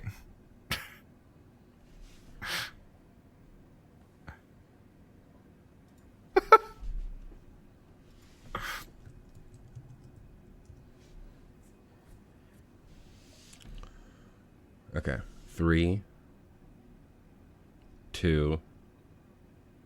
And it's not going to work until I start talking this time. 3, 2. Hello. Hi diddly ho there, Thinkgarino, and welcome to the Think broadcast. This episode is split 2 locations. I'm on Site A, Chicago, Illinois, where I haven't gone outside all day because it's very cold and it gets dark very early. And there ain't nothing I want to do out there. And the other half of the broadcast from the sepia tone part of the world is your also host, Paul Vine, in presumably the Wild Wild West. I'm located at Site B, where they did the breeding program for the dinosaurs. The park was on the first island. I'm on Island Nubia or whatever. Nubla. I don't remember. It's been a while since Is this from Lost? From Lost World. From Jurassic's Park. Oh, Jurassic's Park, yes. We're here to, we're just trying to have a very, very chill, relaxed, nice little Sunday stream without all the planning and rigorous work we normally put into our episodes. So I figured we'd just kind of hash it out, just take her easy. Just, just like, I got some coffee. It's got a little, what do you call that? What do you call that? The Bugs Bunny's Michael Jordan's special juice that makes you real good at podcasting and just chatting. I don't think it was juice. It was juice. I think it was special stuff. It was just water. Well, juice is stuff. That's true. Can't argue with me there. But coffee does have water, which is all the Michael's special stuff was. So, how are things from 1949? For me, I mean, we're rebuilding after the war, the big war. Which one? We getting involved. It's 2, World War II. The second war. Yeah. Yeah, the second one. I believe 49 was when North Korea and South Korea began fighting. What we call the Korean War. I believe that was 49. What do they call it in Korea? Just war. I don't know. The Civil They probably War? they probably cool name. I might be. I don't know if they would consider it a civil war or certainly I guess it would be. What do they call the Korean War in Korea? In South Korea, it's called 625 after the day it started. China's subtle name for the conflict is War to Resist U.S. Aggression and Aid Korea. Yes. I like that. North Korea calls it Fatherland Liberation War. Yeah, that sounds correct. That, you know, it's good. It's fine here in 49. Predates. We don't have. Did Spider-Man even exist in 1949? Yeah. I don't think. No, he didn't. Yeah. When was the first Spider-Man comic? That was like in 67. I think they have Victorian Spider-Man. So. Okay, but that like didn't come out in 1660s. That wasn't in Victorian. Do you mean in era. our reality or in the Marvel continuity? Multiverse, I guess. Yeah, sure. Because I believe Spider-Man existed in 1949 in the Marvel continuity, but in our world, I mean, like the comics, not the person. okay, no. I think the first one was like mid 60s. Yeah, it's like Tales of Suspense. Ian's Spider-Man. in the chat. Ian is in the chat, and he said no. Yeah, Tales of Suspense. 62. Is that right? No, that's Iron Man. Was Tales of Suspense? What's the first? Amazing. I saw it in person once. Look amazing. at this. Amazing We should just That's Ian, right. Amazing call Fantasy. Yeah. Call in and talk about Spider-Man. Fact check us. Damn. Amazing Fantasy. What number though, Ian? 15. Yeah, Okay. I saw a real copy of this once at a Star Wars convention. It was selling for a whole lot of money. At a Star Wars convention? Did they forget that Spider-Man's Come not on, in it's the a Star Wars pan universe? nerd event. Like a cooking convention? Like cast iron? Yeah, they Pan? had some of those there. They were R2D2 shaped. My coworker has a Grogu coffee mug, and I kind of am now thinking about what if you had like a Grogu cast iron skillet. They did make what's the French company? I'm not gonna La Creuset. What? La Creuset. I don't know how to say. Oh yeah, Le Creuset. Yeah, they did a whole Star Wars series. That's true. I have a Dutch oven from them. Yeah, they had a BB-8, an R2D2, and a C-3PO Dutch oven. I don't. Did a Han Solo in carbonite. I don't know how that makes sense, but I don't know how I feel about like opening up R2D2 and cooking like some macaroni and cheese inside of him. He's designed for that. He does kind of look like an instant pot. Like you feel like you can just pop that lid open, dump your Mac in there, dump the cheese in there, and kind of let him go to town. Dump your Mac in there. Oh boy, what else did they have? Yeah, what are they retailing at $900? That's too much. Nick, do they even have mac and cheese in Star Wars? I think we talked about this. They don't have pizza. I mean, so they do have milk, right? So it's within the realm of imagination that they could have cheese. But what's Star Wars? What's the place in Disney called? Galaxy's Edge. Galaxy's Edge. That's right. We were gonna look this up. Food options. Right, because that's canon. Should I just switch to already sharing my screen? I mean, I guess you could. How do you spell Edge? It's like the guy from from U2, Galaxy's Bono. Yeah, Galaxy's Bono, who you may know from Sing 2. All right, I'm gonna switch to sharing your screen. Yeah. All right. There's gonna be some brief complications. Why did it not hold form from last time? Oh, look at that! You got no head. I know, I got no head. Oh, the foodie guide to Star Wars at Galaxy's Edge. I'm looking this up right now. Here we go. Okay, wait, hold on. I feel like can you? It's kind of pointless if I just went to share my screen and then you're just gonna read the article. No, is that what you're pulling up? I was planning on it. Okay, yeah, you go ahead then. So just let me. I'll let you know. I'm sorry, I didn't mean to step on your toes. I wasn't sure what you were gonna pull up. Because sometimes you pull up supplementary information. Yeah. Everyone's favorite Spider-Man, the Star Wars theme park at Disneyland. Well, hey, we know from this new movie that Tom Holland Spider-Man's a big Palpy fan. That's true, he is. Okay, what was the article you were looking at called? The foodie guide to Star Wars Galaxy's Edge. It's at disneyparks.disney.go.com. It's a blog post from 2019. Okay. I just Googled Galaxy's Edge food and it came up. So, Why can't I find it? I don't know. It's literally number one. Well, how did you spell Edge? Foodie's Guide to Galaxy's Edge. What are you saying? Why do you spell Edge? That's Well, so I got it, and I spelled Okay, Edge, I found it. EDFGE. DisneyParks.disney.go.com. We're there. Yeah. Yeah, I spelled Edge incorrectly, so maybe that's why I was getting... They got me past, like, the block. There we go, yeah. It looks like they got tacos, Nick. Okay, so... This is pretty normal food. Here's my favorite part of this. In the Star Wars galaxy, due to the remote nature of the planet, Batuu has a deep history of, quote, farm-to-table style whole foods with cooking traditions that have been passed down from generation to generation. Oh, boy. Oh, you can get the blue milk. Yeah, a lot of this is just like, they got carrots, it looks like. Yeah, if you scroll down, they have a list of the food. They have the list of the entrees. Smoked Kadu ribs, which seem like they're just ribs. Mm-hmm. Pork ribs. But pigs are called Kadus. I don't know. Fried Endorian tip yip.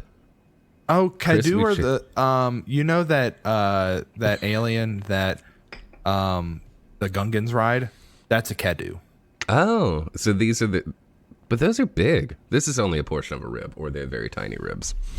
Yeah. Yeah, this is just a fish stick and mush, and like this is.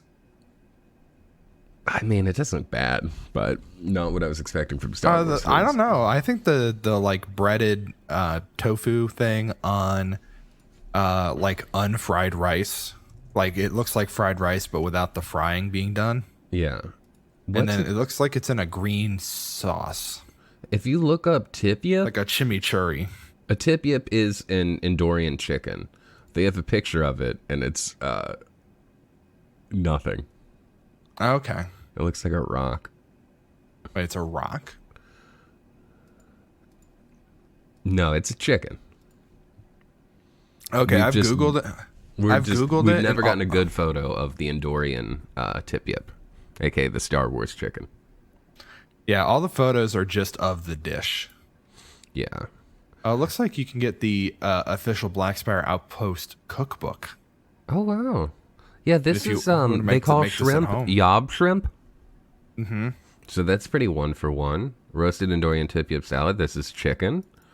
So if you ever want to throw a Star Wars themed party and serve anything with chicken, it's just Endorian tip yip.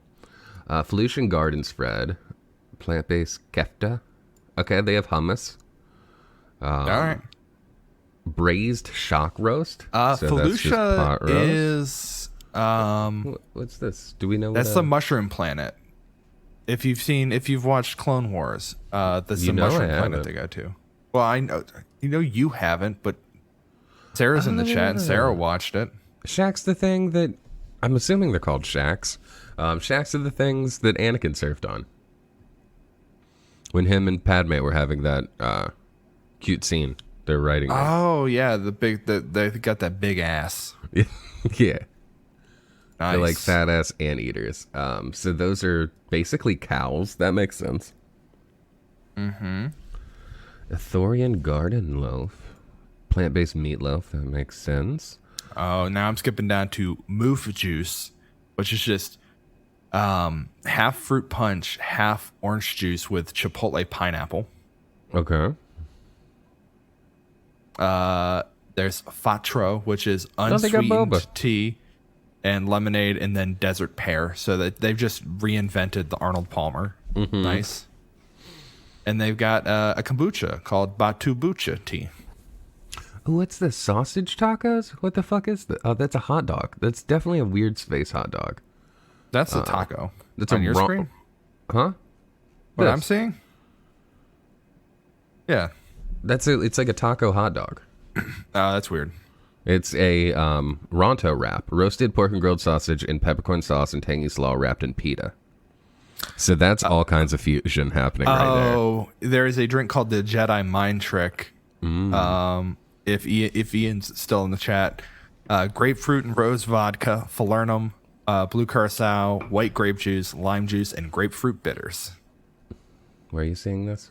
This is under Oga's Cantina. Okay. I think it's a little bit higher up. It's under concoctions with alcohol. Yes. Jet juice. What's falernum? Falernum is like a liqueur. Okay, what kind of liqueur? I don't know. I have golden falernum. I should know this. What's it taste like? It looks like it is it's lime and spice. It's like a lime. Citrus, spices, nuts, and sugar. Ginger, lime, and almond, as well as cloves or allspice. Yeah, so kind of like an orgeat. Interesting. Yeah, I think we should definitely Oh, you can get a yub nub. make yub nub. Yeah, yub nub. Pineapple rum, spiced rum, citrus juices, and passion fruit. Mm-hmm. That sounds like a quarantine order. Oh, you can go for breakfast and get a bloody rancor. Cool. This is great. You just make these at home. Java juice? Blurg fire. That sounds good, actually. Habanero lime. Gold Squadron Lager, White Wampa Ale, Gamorrean Ale, Bad Motivator IPA. I love the idea of fucking craft beer bros in the Star Wars universe. That's good. Nick, did you see Carbon Freeze, Powerade Lemon Lime, Wild Strawberry Blueberry, and Green Apple Popping Pears? Ooh. Well, that's non-alcoholic, right? No, I think it's concoction without alcohol.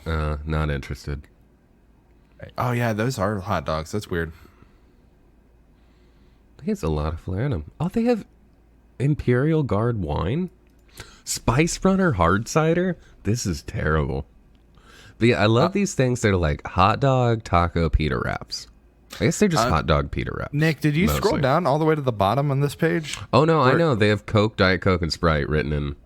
No, and Dasani. But like they're served in like grenades. Like you can buy a Coke grenade. These I've seen. These are like the one thing I know about the Galaxy's Edge food and drink offerings. That rocks. I would love to. They look like either Christmas ornaments or like a little a thermal detonator, I guess. Yeah, this Green Goblin pumpkin bomb of a Sprite right here. Yeah, you just like press a button on top and roll it out, and then you just spray a room with Sprite. God. I hear Galaxy's Edge sucks, but it would be fun to just eat and drink. I bet the dumpling guy, simply dumpling, whatever his name is, the guy who's in Falun Gong. I have no idea what you're talking about. He's a YouTuber that does like theme park food reviews that Sarah and I watched a bunch of. Oh, really? I think his name's, I think it's like Strictly Dumpling is his account. But he's like, may or may not be involved with Falun Gong, which is like the cult that I think we brought up last time. Yeah, we talked about them a lot. But like China is like basically trying to eradicate. They're the people who do Shen Yun. Yeah, he just goes to like a bunch of theme parks and then we'll just like upload videos of him just eating everything. It rocks. Yeah, I want that to be me. Yeah. You got to get big influencer money in order to do that. We're working on it. Mr. Beast hasn't responded, but they serve him like a tiki, like their own. Yeah, it seems like Star a lot of Wars it's tiki themed. At least a cantina is tiki themed, which is weird because, I mean, I guess I don't know about Galaxy's Edge, but Shit. like the Tatooine cantina is not got tiki vibes. No, but this is Oga's Cantina. That's true. It's more of a vacation spot. If you're there, you should definitely try the Andorian fried chicken yip tip. Oga Cantina. I'm gonna just like, can I get it? Let me. Damn. All Oga Cantina reservations for early 2022 are canceled. Yeah, Yeah, that new COVID's hot right now. They I hope just dropped that that. someday I can like be in a gourmand space and people are talking about restaurants and dishes, and I can be like, oh yeah, this really reminds me of the Endorian yip tip from Oga's Cantina, and I'll sound like I've traveled the world. It looks like it's not COVID related. It seems like they just made a mistake. How did they make a mistake? I don't know. It just like for like the first month of reservations, they just canceled, but you can go back in and rebook them. They just were like, hey, sorry about this. We canceled them, but you can still do it. So is this our opportunity, or how long do we have to wait? I mean, I guess we could try to get in. Can you just go in? Can you pop in to Oga's for lunch, or do you need to buy tickets to the larger Disneyland? I think you definitely do need to have tickets overall. It is very funny to see these photos and like nobody's dressed up. There's just like people in like hoodies, but all the staff is wearing like Star Wars outfits for the most part, or like, brown vests. When I think Star Wars, I think brown vests. I mean, yeah. I'm not disagreeing. There's a guy wearing a shirt that says Star Wars on it. Do you think they have the concept of Star Wars in Star Wars? I think that's all they know. Well, but I mean, like, what is it called, right? Because, like, okay, they have the Clone Wars, right? Like, they call them the Clone Wars. But, like... Well, we have the Battle of Yavin. Yeah, so they have names for the battles, but, it's an overarching... Like, do you think, like, post-defeat of the Empire... in the 30-year peace or whatever before the new movie started up, do they refer to that? It's like, man, the Star Wars was really bad. I'm glad that we've defeated the Empire and we've gotten back to like normalcy. Yeah. Okay. Let's see. What do they call Star? We really went from talking about the Korean War and something based in reality. What do they call Star Wars in Star Wars? Why is it called Star Wars? Okay, no, let's see. What's the best way to phrase this? Battle of Yavin. Hopefully the Wikipedia will just be like the Battle of Yavin. Yavin is part, is part of, Galactic Civil War. Galactic, okay, that makes sense, yeah. Battle of Yavin, also known as Battle of Death Star, the Assault on the Death Star, the Attack of the Death Star, or Miracle of Yavin. It is very funny that the Battle of Yavin is like the deciding point, right? Like the way our timeline is set currently, at least in the Western world, is like 0 AD, birth of Jesus or whatever, because of the Roman Empire. And for them, it was just like a battle that occurred kind of in the middle of a war. Like, literally, if you look at the war, the war lasted from 4 years before the Battle of Yavin to 5 years after the Battle of Yavin. Which just seems like maybe after the war is over, you just start that clock over, maybe. Like, okay, so apparently what... Who passed that? Wait. Sorry, go ahead. What officially kicks off the war in canon is the Battle of Scarif. Right, that's the Rogue One. That's Rogue One. Right, but that's not the like if the war started 4 years before that. Yeah. That was when they were like, we're gonna reset this. So who made the decision? Right? Because like the Empire probably didn't be like, hey, you remember when those guys stole that stuff from us? Let's pass a resolution to reset the calendar so that it kind of happens. Like that's 0 year. Or is like the Rebel Alliance, did they come out of like winning the Galactic Civil War and immediately like reinstate a Senate or whatever and come out of it and be like, all right, we got to figure out this calendar shit. Well, or do they not have a calendar? I mean, I think mostly this is for us. Because in Star Wars, they don't wear watches. They don't keep time. Apparently, officially, the war begins 2 BBY. It ends 5 ABY. Okay, so what is? Okay, then what is 4 BBY here in this? Because what I'm seeing is 4 BBY. The Mustafar History Gallery in the database sends that the action at Mustafar, which Star Wars Galactic is one of the earliest rebel victories in the Galactic Civil War. So whatever the action at Mustafar is, which I'm guessing is Clone Wars? No, it's Rebels. Yeah, it's Rebels. Okay. Yeah, a lot of this looks like it's Rebels based. So technically it started, or I guess like there were events for BBY that are considered part of that. Saw Gerrera's partisans are having fights, early rebellion, the Great Jedi Purge. Yeah. And then, I don't know, man, maybe Palpatine took power and he was just like, we're starting the calendar over from my birthday. And it just happened to be the battle. That's a horrible birthday present. It's like, it's my birthday. And they're like, sir, the rebels have stolen the plans for the Death Star. No, that's the New Republic's doing. I'm saying maybe there was an in-between point, where like 0 BBY was actually like 70 AP after B Day, after Palpatine's B Day. And then after he got thrown down the shaft, they were like, well, the New Republic will, while we're at it, might as well restart. Yeah, it would be AP. For instead of Anno Domini, it would be Anno Palpatini. The year of our Palpatine. That's a pasta dish at Oga's Cantina. I would love to get the Anno Palpatine. Can I get some anti Palpatini before I get my?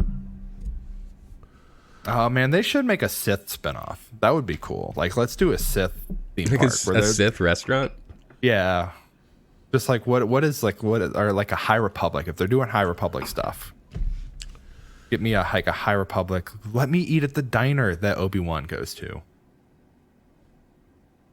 the space diner. Shit, yeah, with Jack and Dexter. Yeah, what's his name? Dax Jester. Dax, yeah, something like that. Jack and Daxter is a video game. It's a different thing. Dax Jaster. Jordan Dax.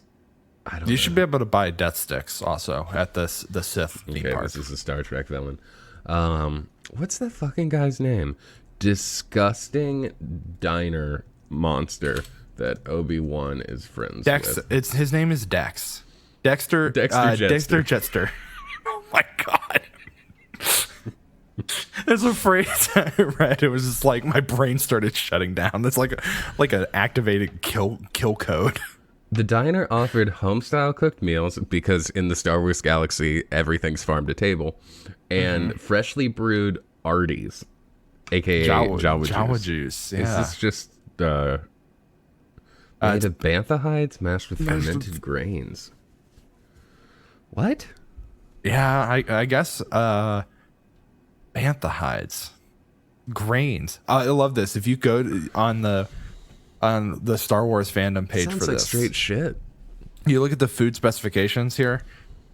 Physical description: sandy colored, animal based ingredients, bantha hides, plant based ingredients, grains potable by humans only. So bantha hide. Okay. So if it's skin and grains. Yeah, I guess it would be like if you took, like, you just like were making beer and then you just added a bunch of rotisserie chicken skin to your beer. Well, I guess banthas have to be more like fucking cow, like elephants? Leather. Buffalo? Yeah, I think it would be more like a leather, like a cow leather. Yeah. So if you mixed leather with fermented grains, is that like? Yeah, it's just scotch beer. Yeah. But you drink it out of a very early 2000s tumbler. I don't know, man. I think I just give me a Sprite orb. I'm happy with a Sprite orb. All right. I'd love to, one day, if I can find a nice apartment after this place with actually like a place I could put a nice kitchen table. I'd love to have a Star Wars themed dinner party Or we could serve some Jawa juice and That'd be good. see if I can get some Sprite orbs off the truck. There is in the Star Wars The High Republic novel Into the Dark, which came out earlier this year, there is a diner that is very similar to the one that is shown in Clone Wars of Dex's diner, but it is not confirmed to be the same. Where is this? In the High Republic book Into the Dark. Oh. It says it's described as having the same characteristics as Dex's diner, but it is not explicitly stated that they are the same. So, Which makes sense because that's like 200 something years before Obi-Wan shows up there, so it's probably not the same diner. Yeah, that'd have to be operating for a while. I don't think Dex is that old. So the Star Wars Eclipse trailer. I'm just gonna play it while we talk about it. Okay. We're like 4 years out from this game coming out. Like 3 to 4 years, it's still in early development. Yeah, and it'll probably get. I mean, honestly, it probably gets canned because like David Jaffe, will like David kick Jaffe? a kid. Not David Jaffe. What's his name? David Cage? David Cage, the guy from Quantic Dream. David Jaffe's like the God of War guy. Yeah. David Cage will probably like kick a small child down some stairs or something. People hate David Cage. What did he do? He just runs a very abusive workplace, from what I've heard. Okay. And he also is like just I think based on his games, Kind of a has some weird, misogynist. yeah, and like has some weird attitudes. I think there's some vaguely Islamophobic stuff as well. In what game? I've only played two. No, I think that's more in like Real life? The game real of real life life stuff. Okay. But I've not specifically heard things. Because what is that? Heavy Rain's kind of dog shit. Yeah, the rain wasn't that heavy. No, and it was it was heavy-handed. I'll give it that. But just the fact that you had to do a striptease, or one of the inevitable options was having to give a striptease, and then also it was Detroit Become Human. I thought was I ended on the option where you can start like singing. And then they're like, oh my God, they do have feelings because they can sing. Yeah, that's true. I thought that was a joke, and I thought they were going to shoot me anyway. And then I won the game with that, and I was blown away. Yeah, I didn't play. Like I said, the only one that I've played is Indigo Prophecy / Fahrenheit. I've never heard of that. That was not his first. I think his first game is the one with David Bowie.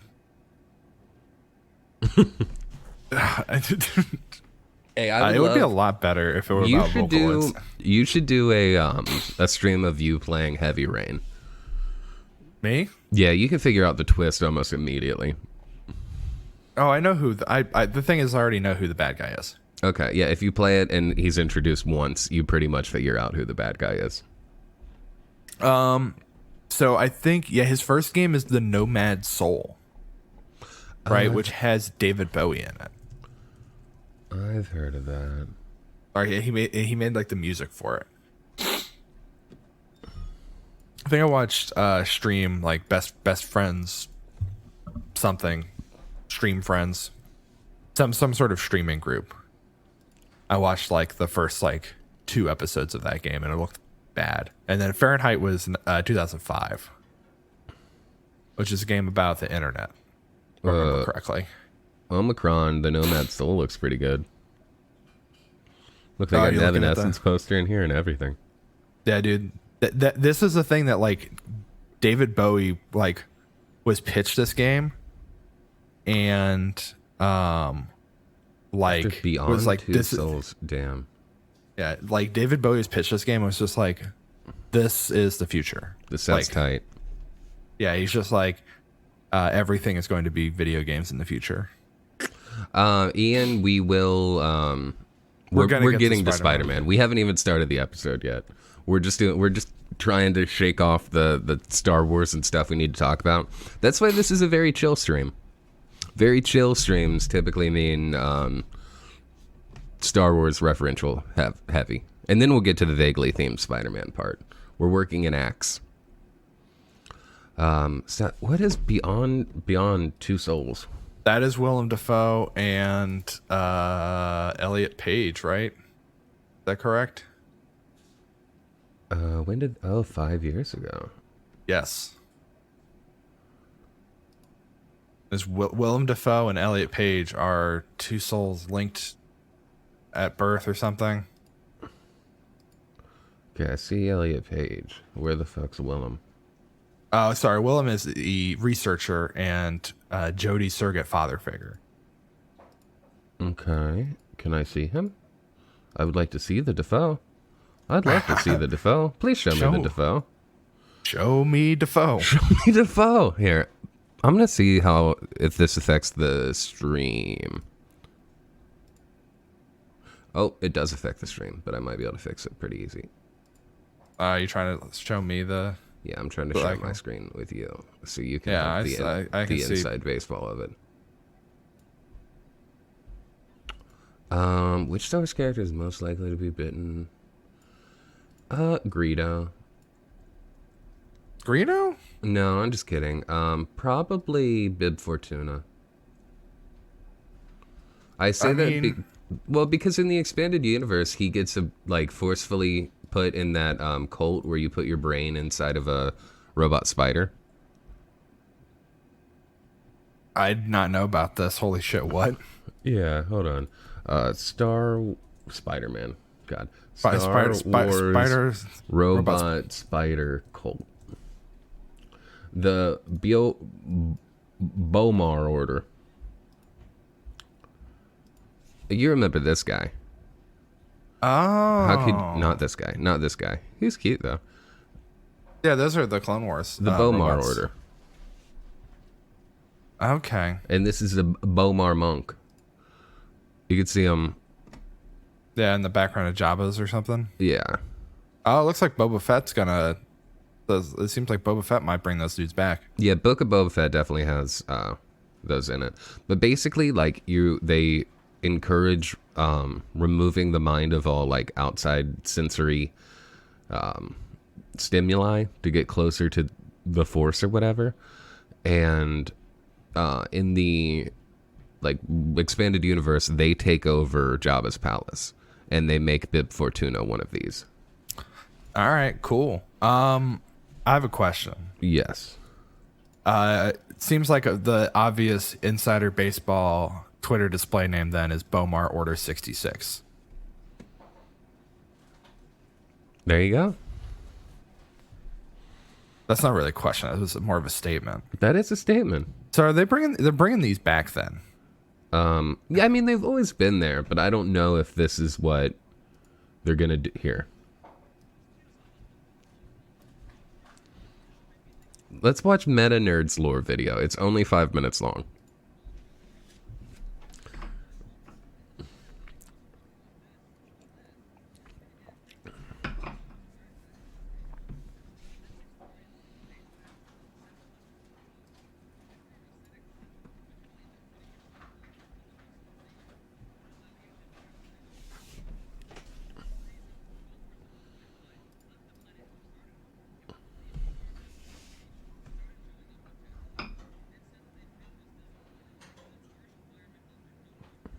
Great pants.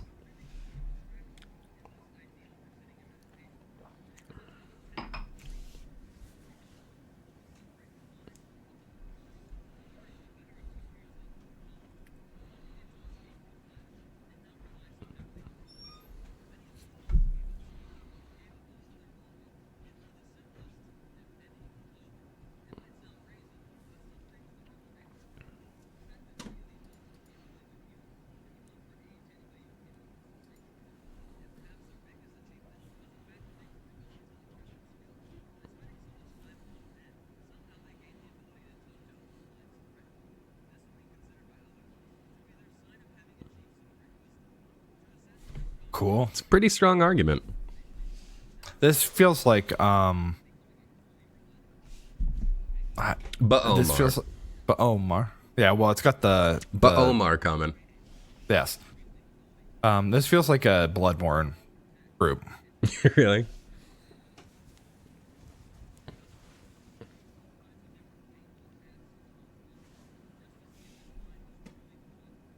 Why are they in a courtroom when they're doing that?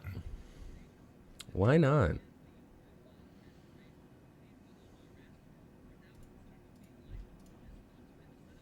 Oh my god.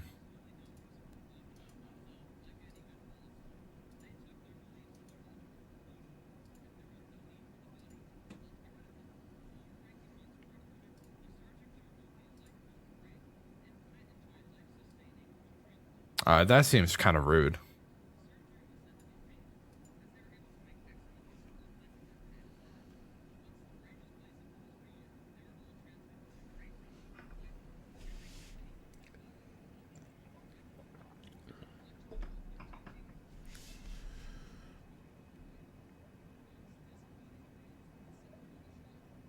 I love these like not stock photos. Just photos. Yeah, just like photos that of like people opening Big Book.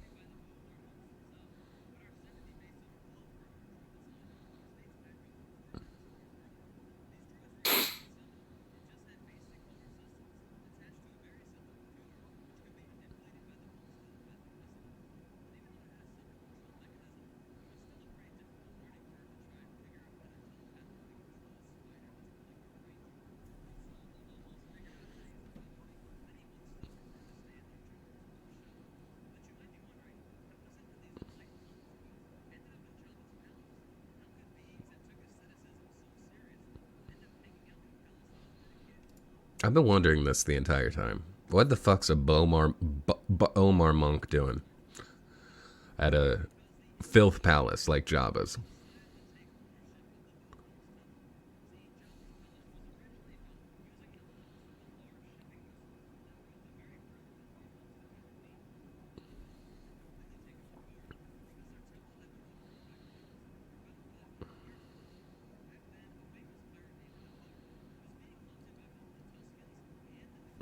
Everybody in this looks cool.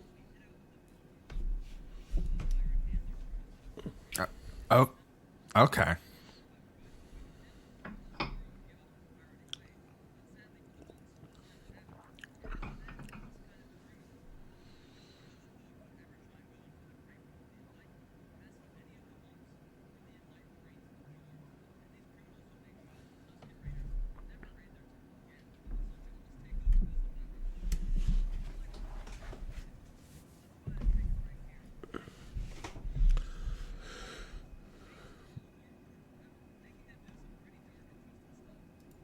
I don't think we need to do that.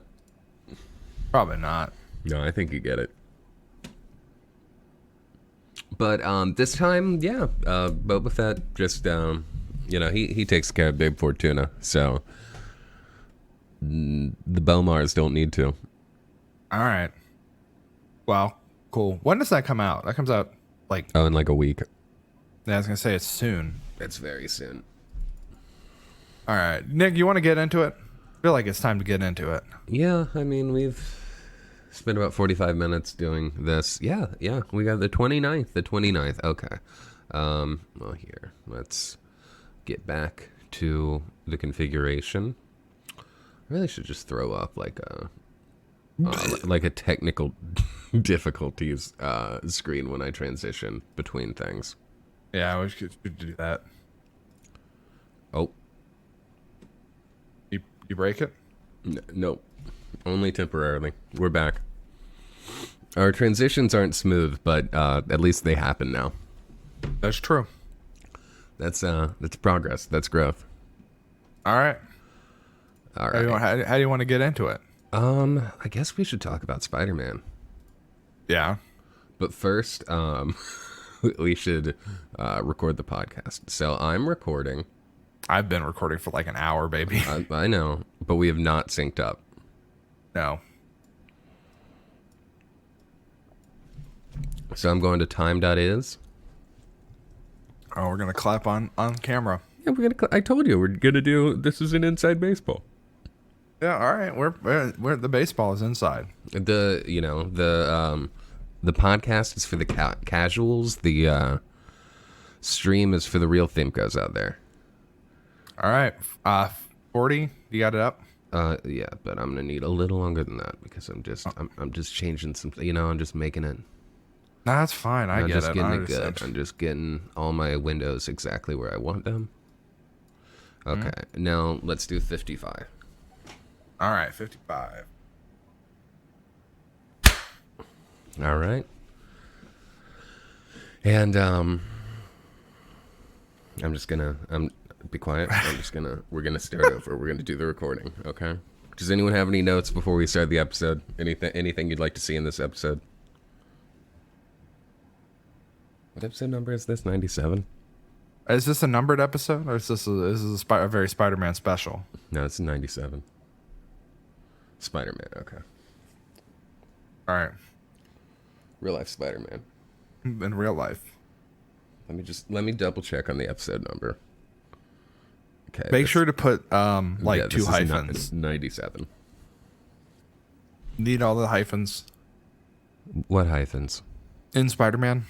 Oh yeah, you have to put a hyphen between Spider and Man. I'd never forget that. Oh, I was thinking between Spy and Durman. Okay. Shut up. Be absolutely quiet. Okay, I want to get a clean cut on this. All right, chat. No one talk. I just said don't talk. God.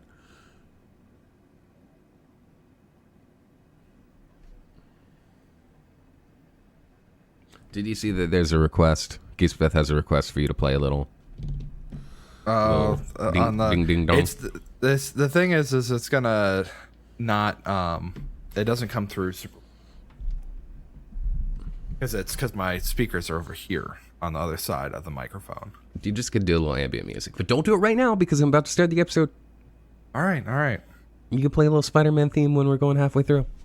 I don't know how to play the Spider-Man theme. I know what it sounds like. I don't know how to play it. Don't you have perfect pitch? No. Oh. I don't even have imperfect pitch. Do you have pitch perfect? On the Plex? Not on the Plex, no. I do. I have 1 and 2. Did they make a 3? No, I don't think so. I think they only did 2. I gotta start.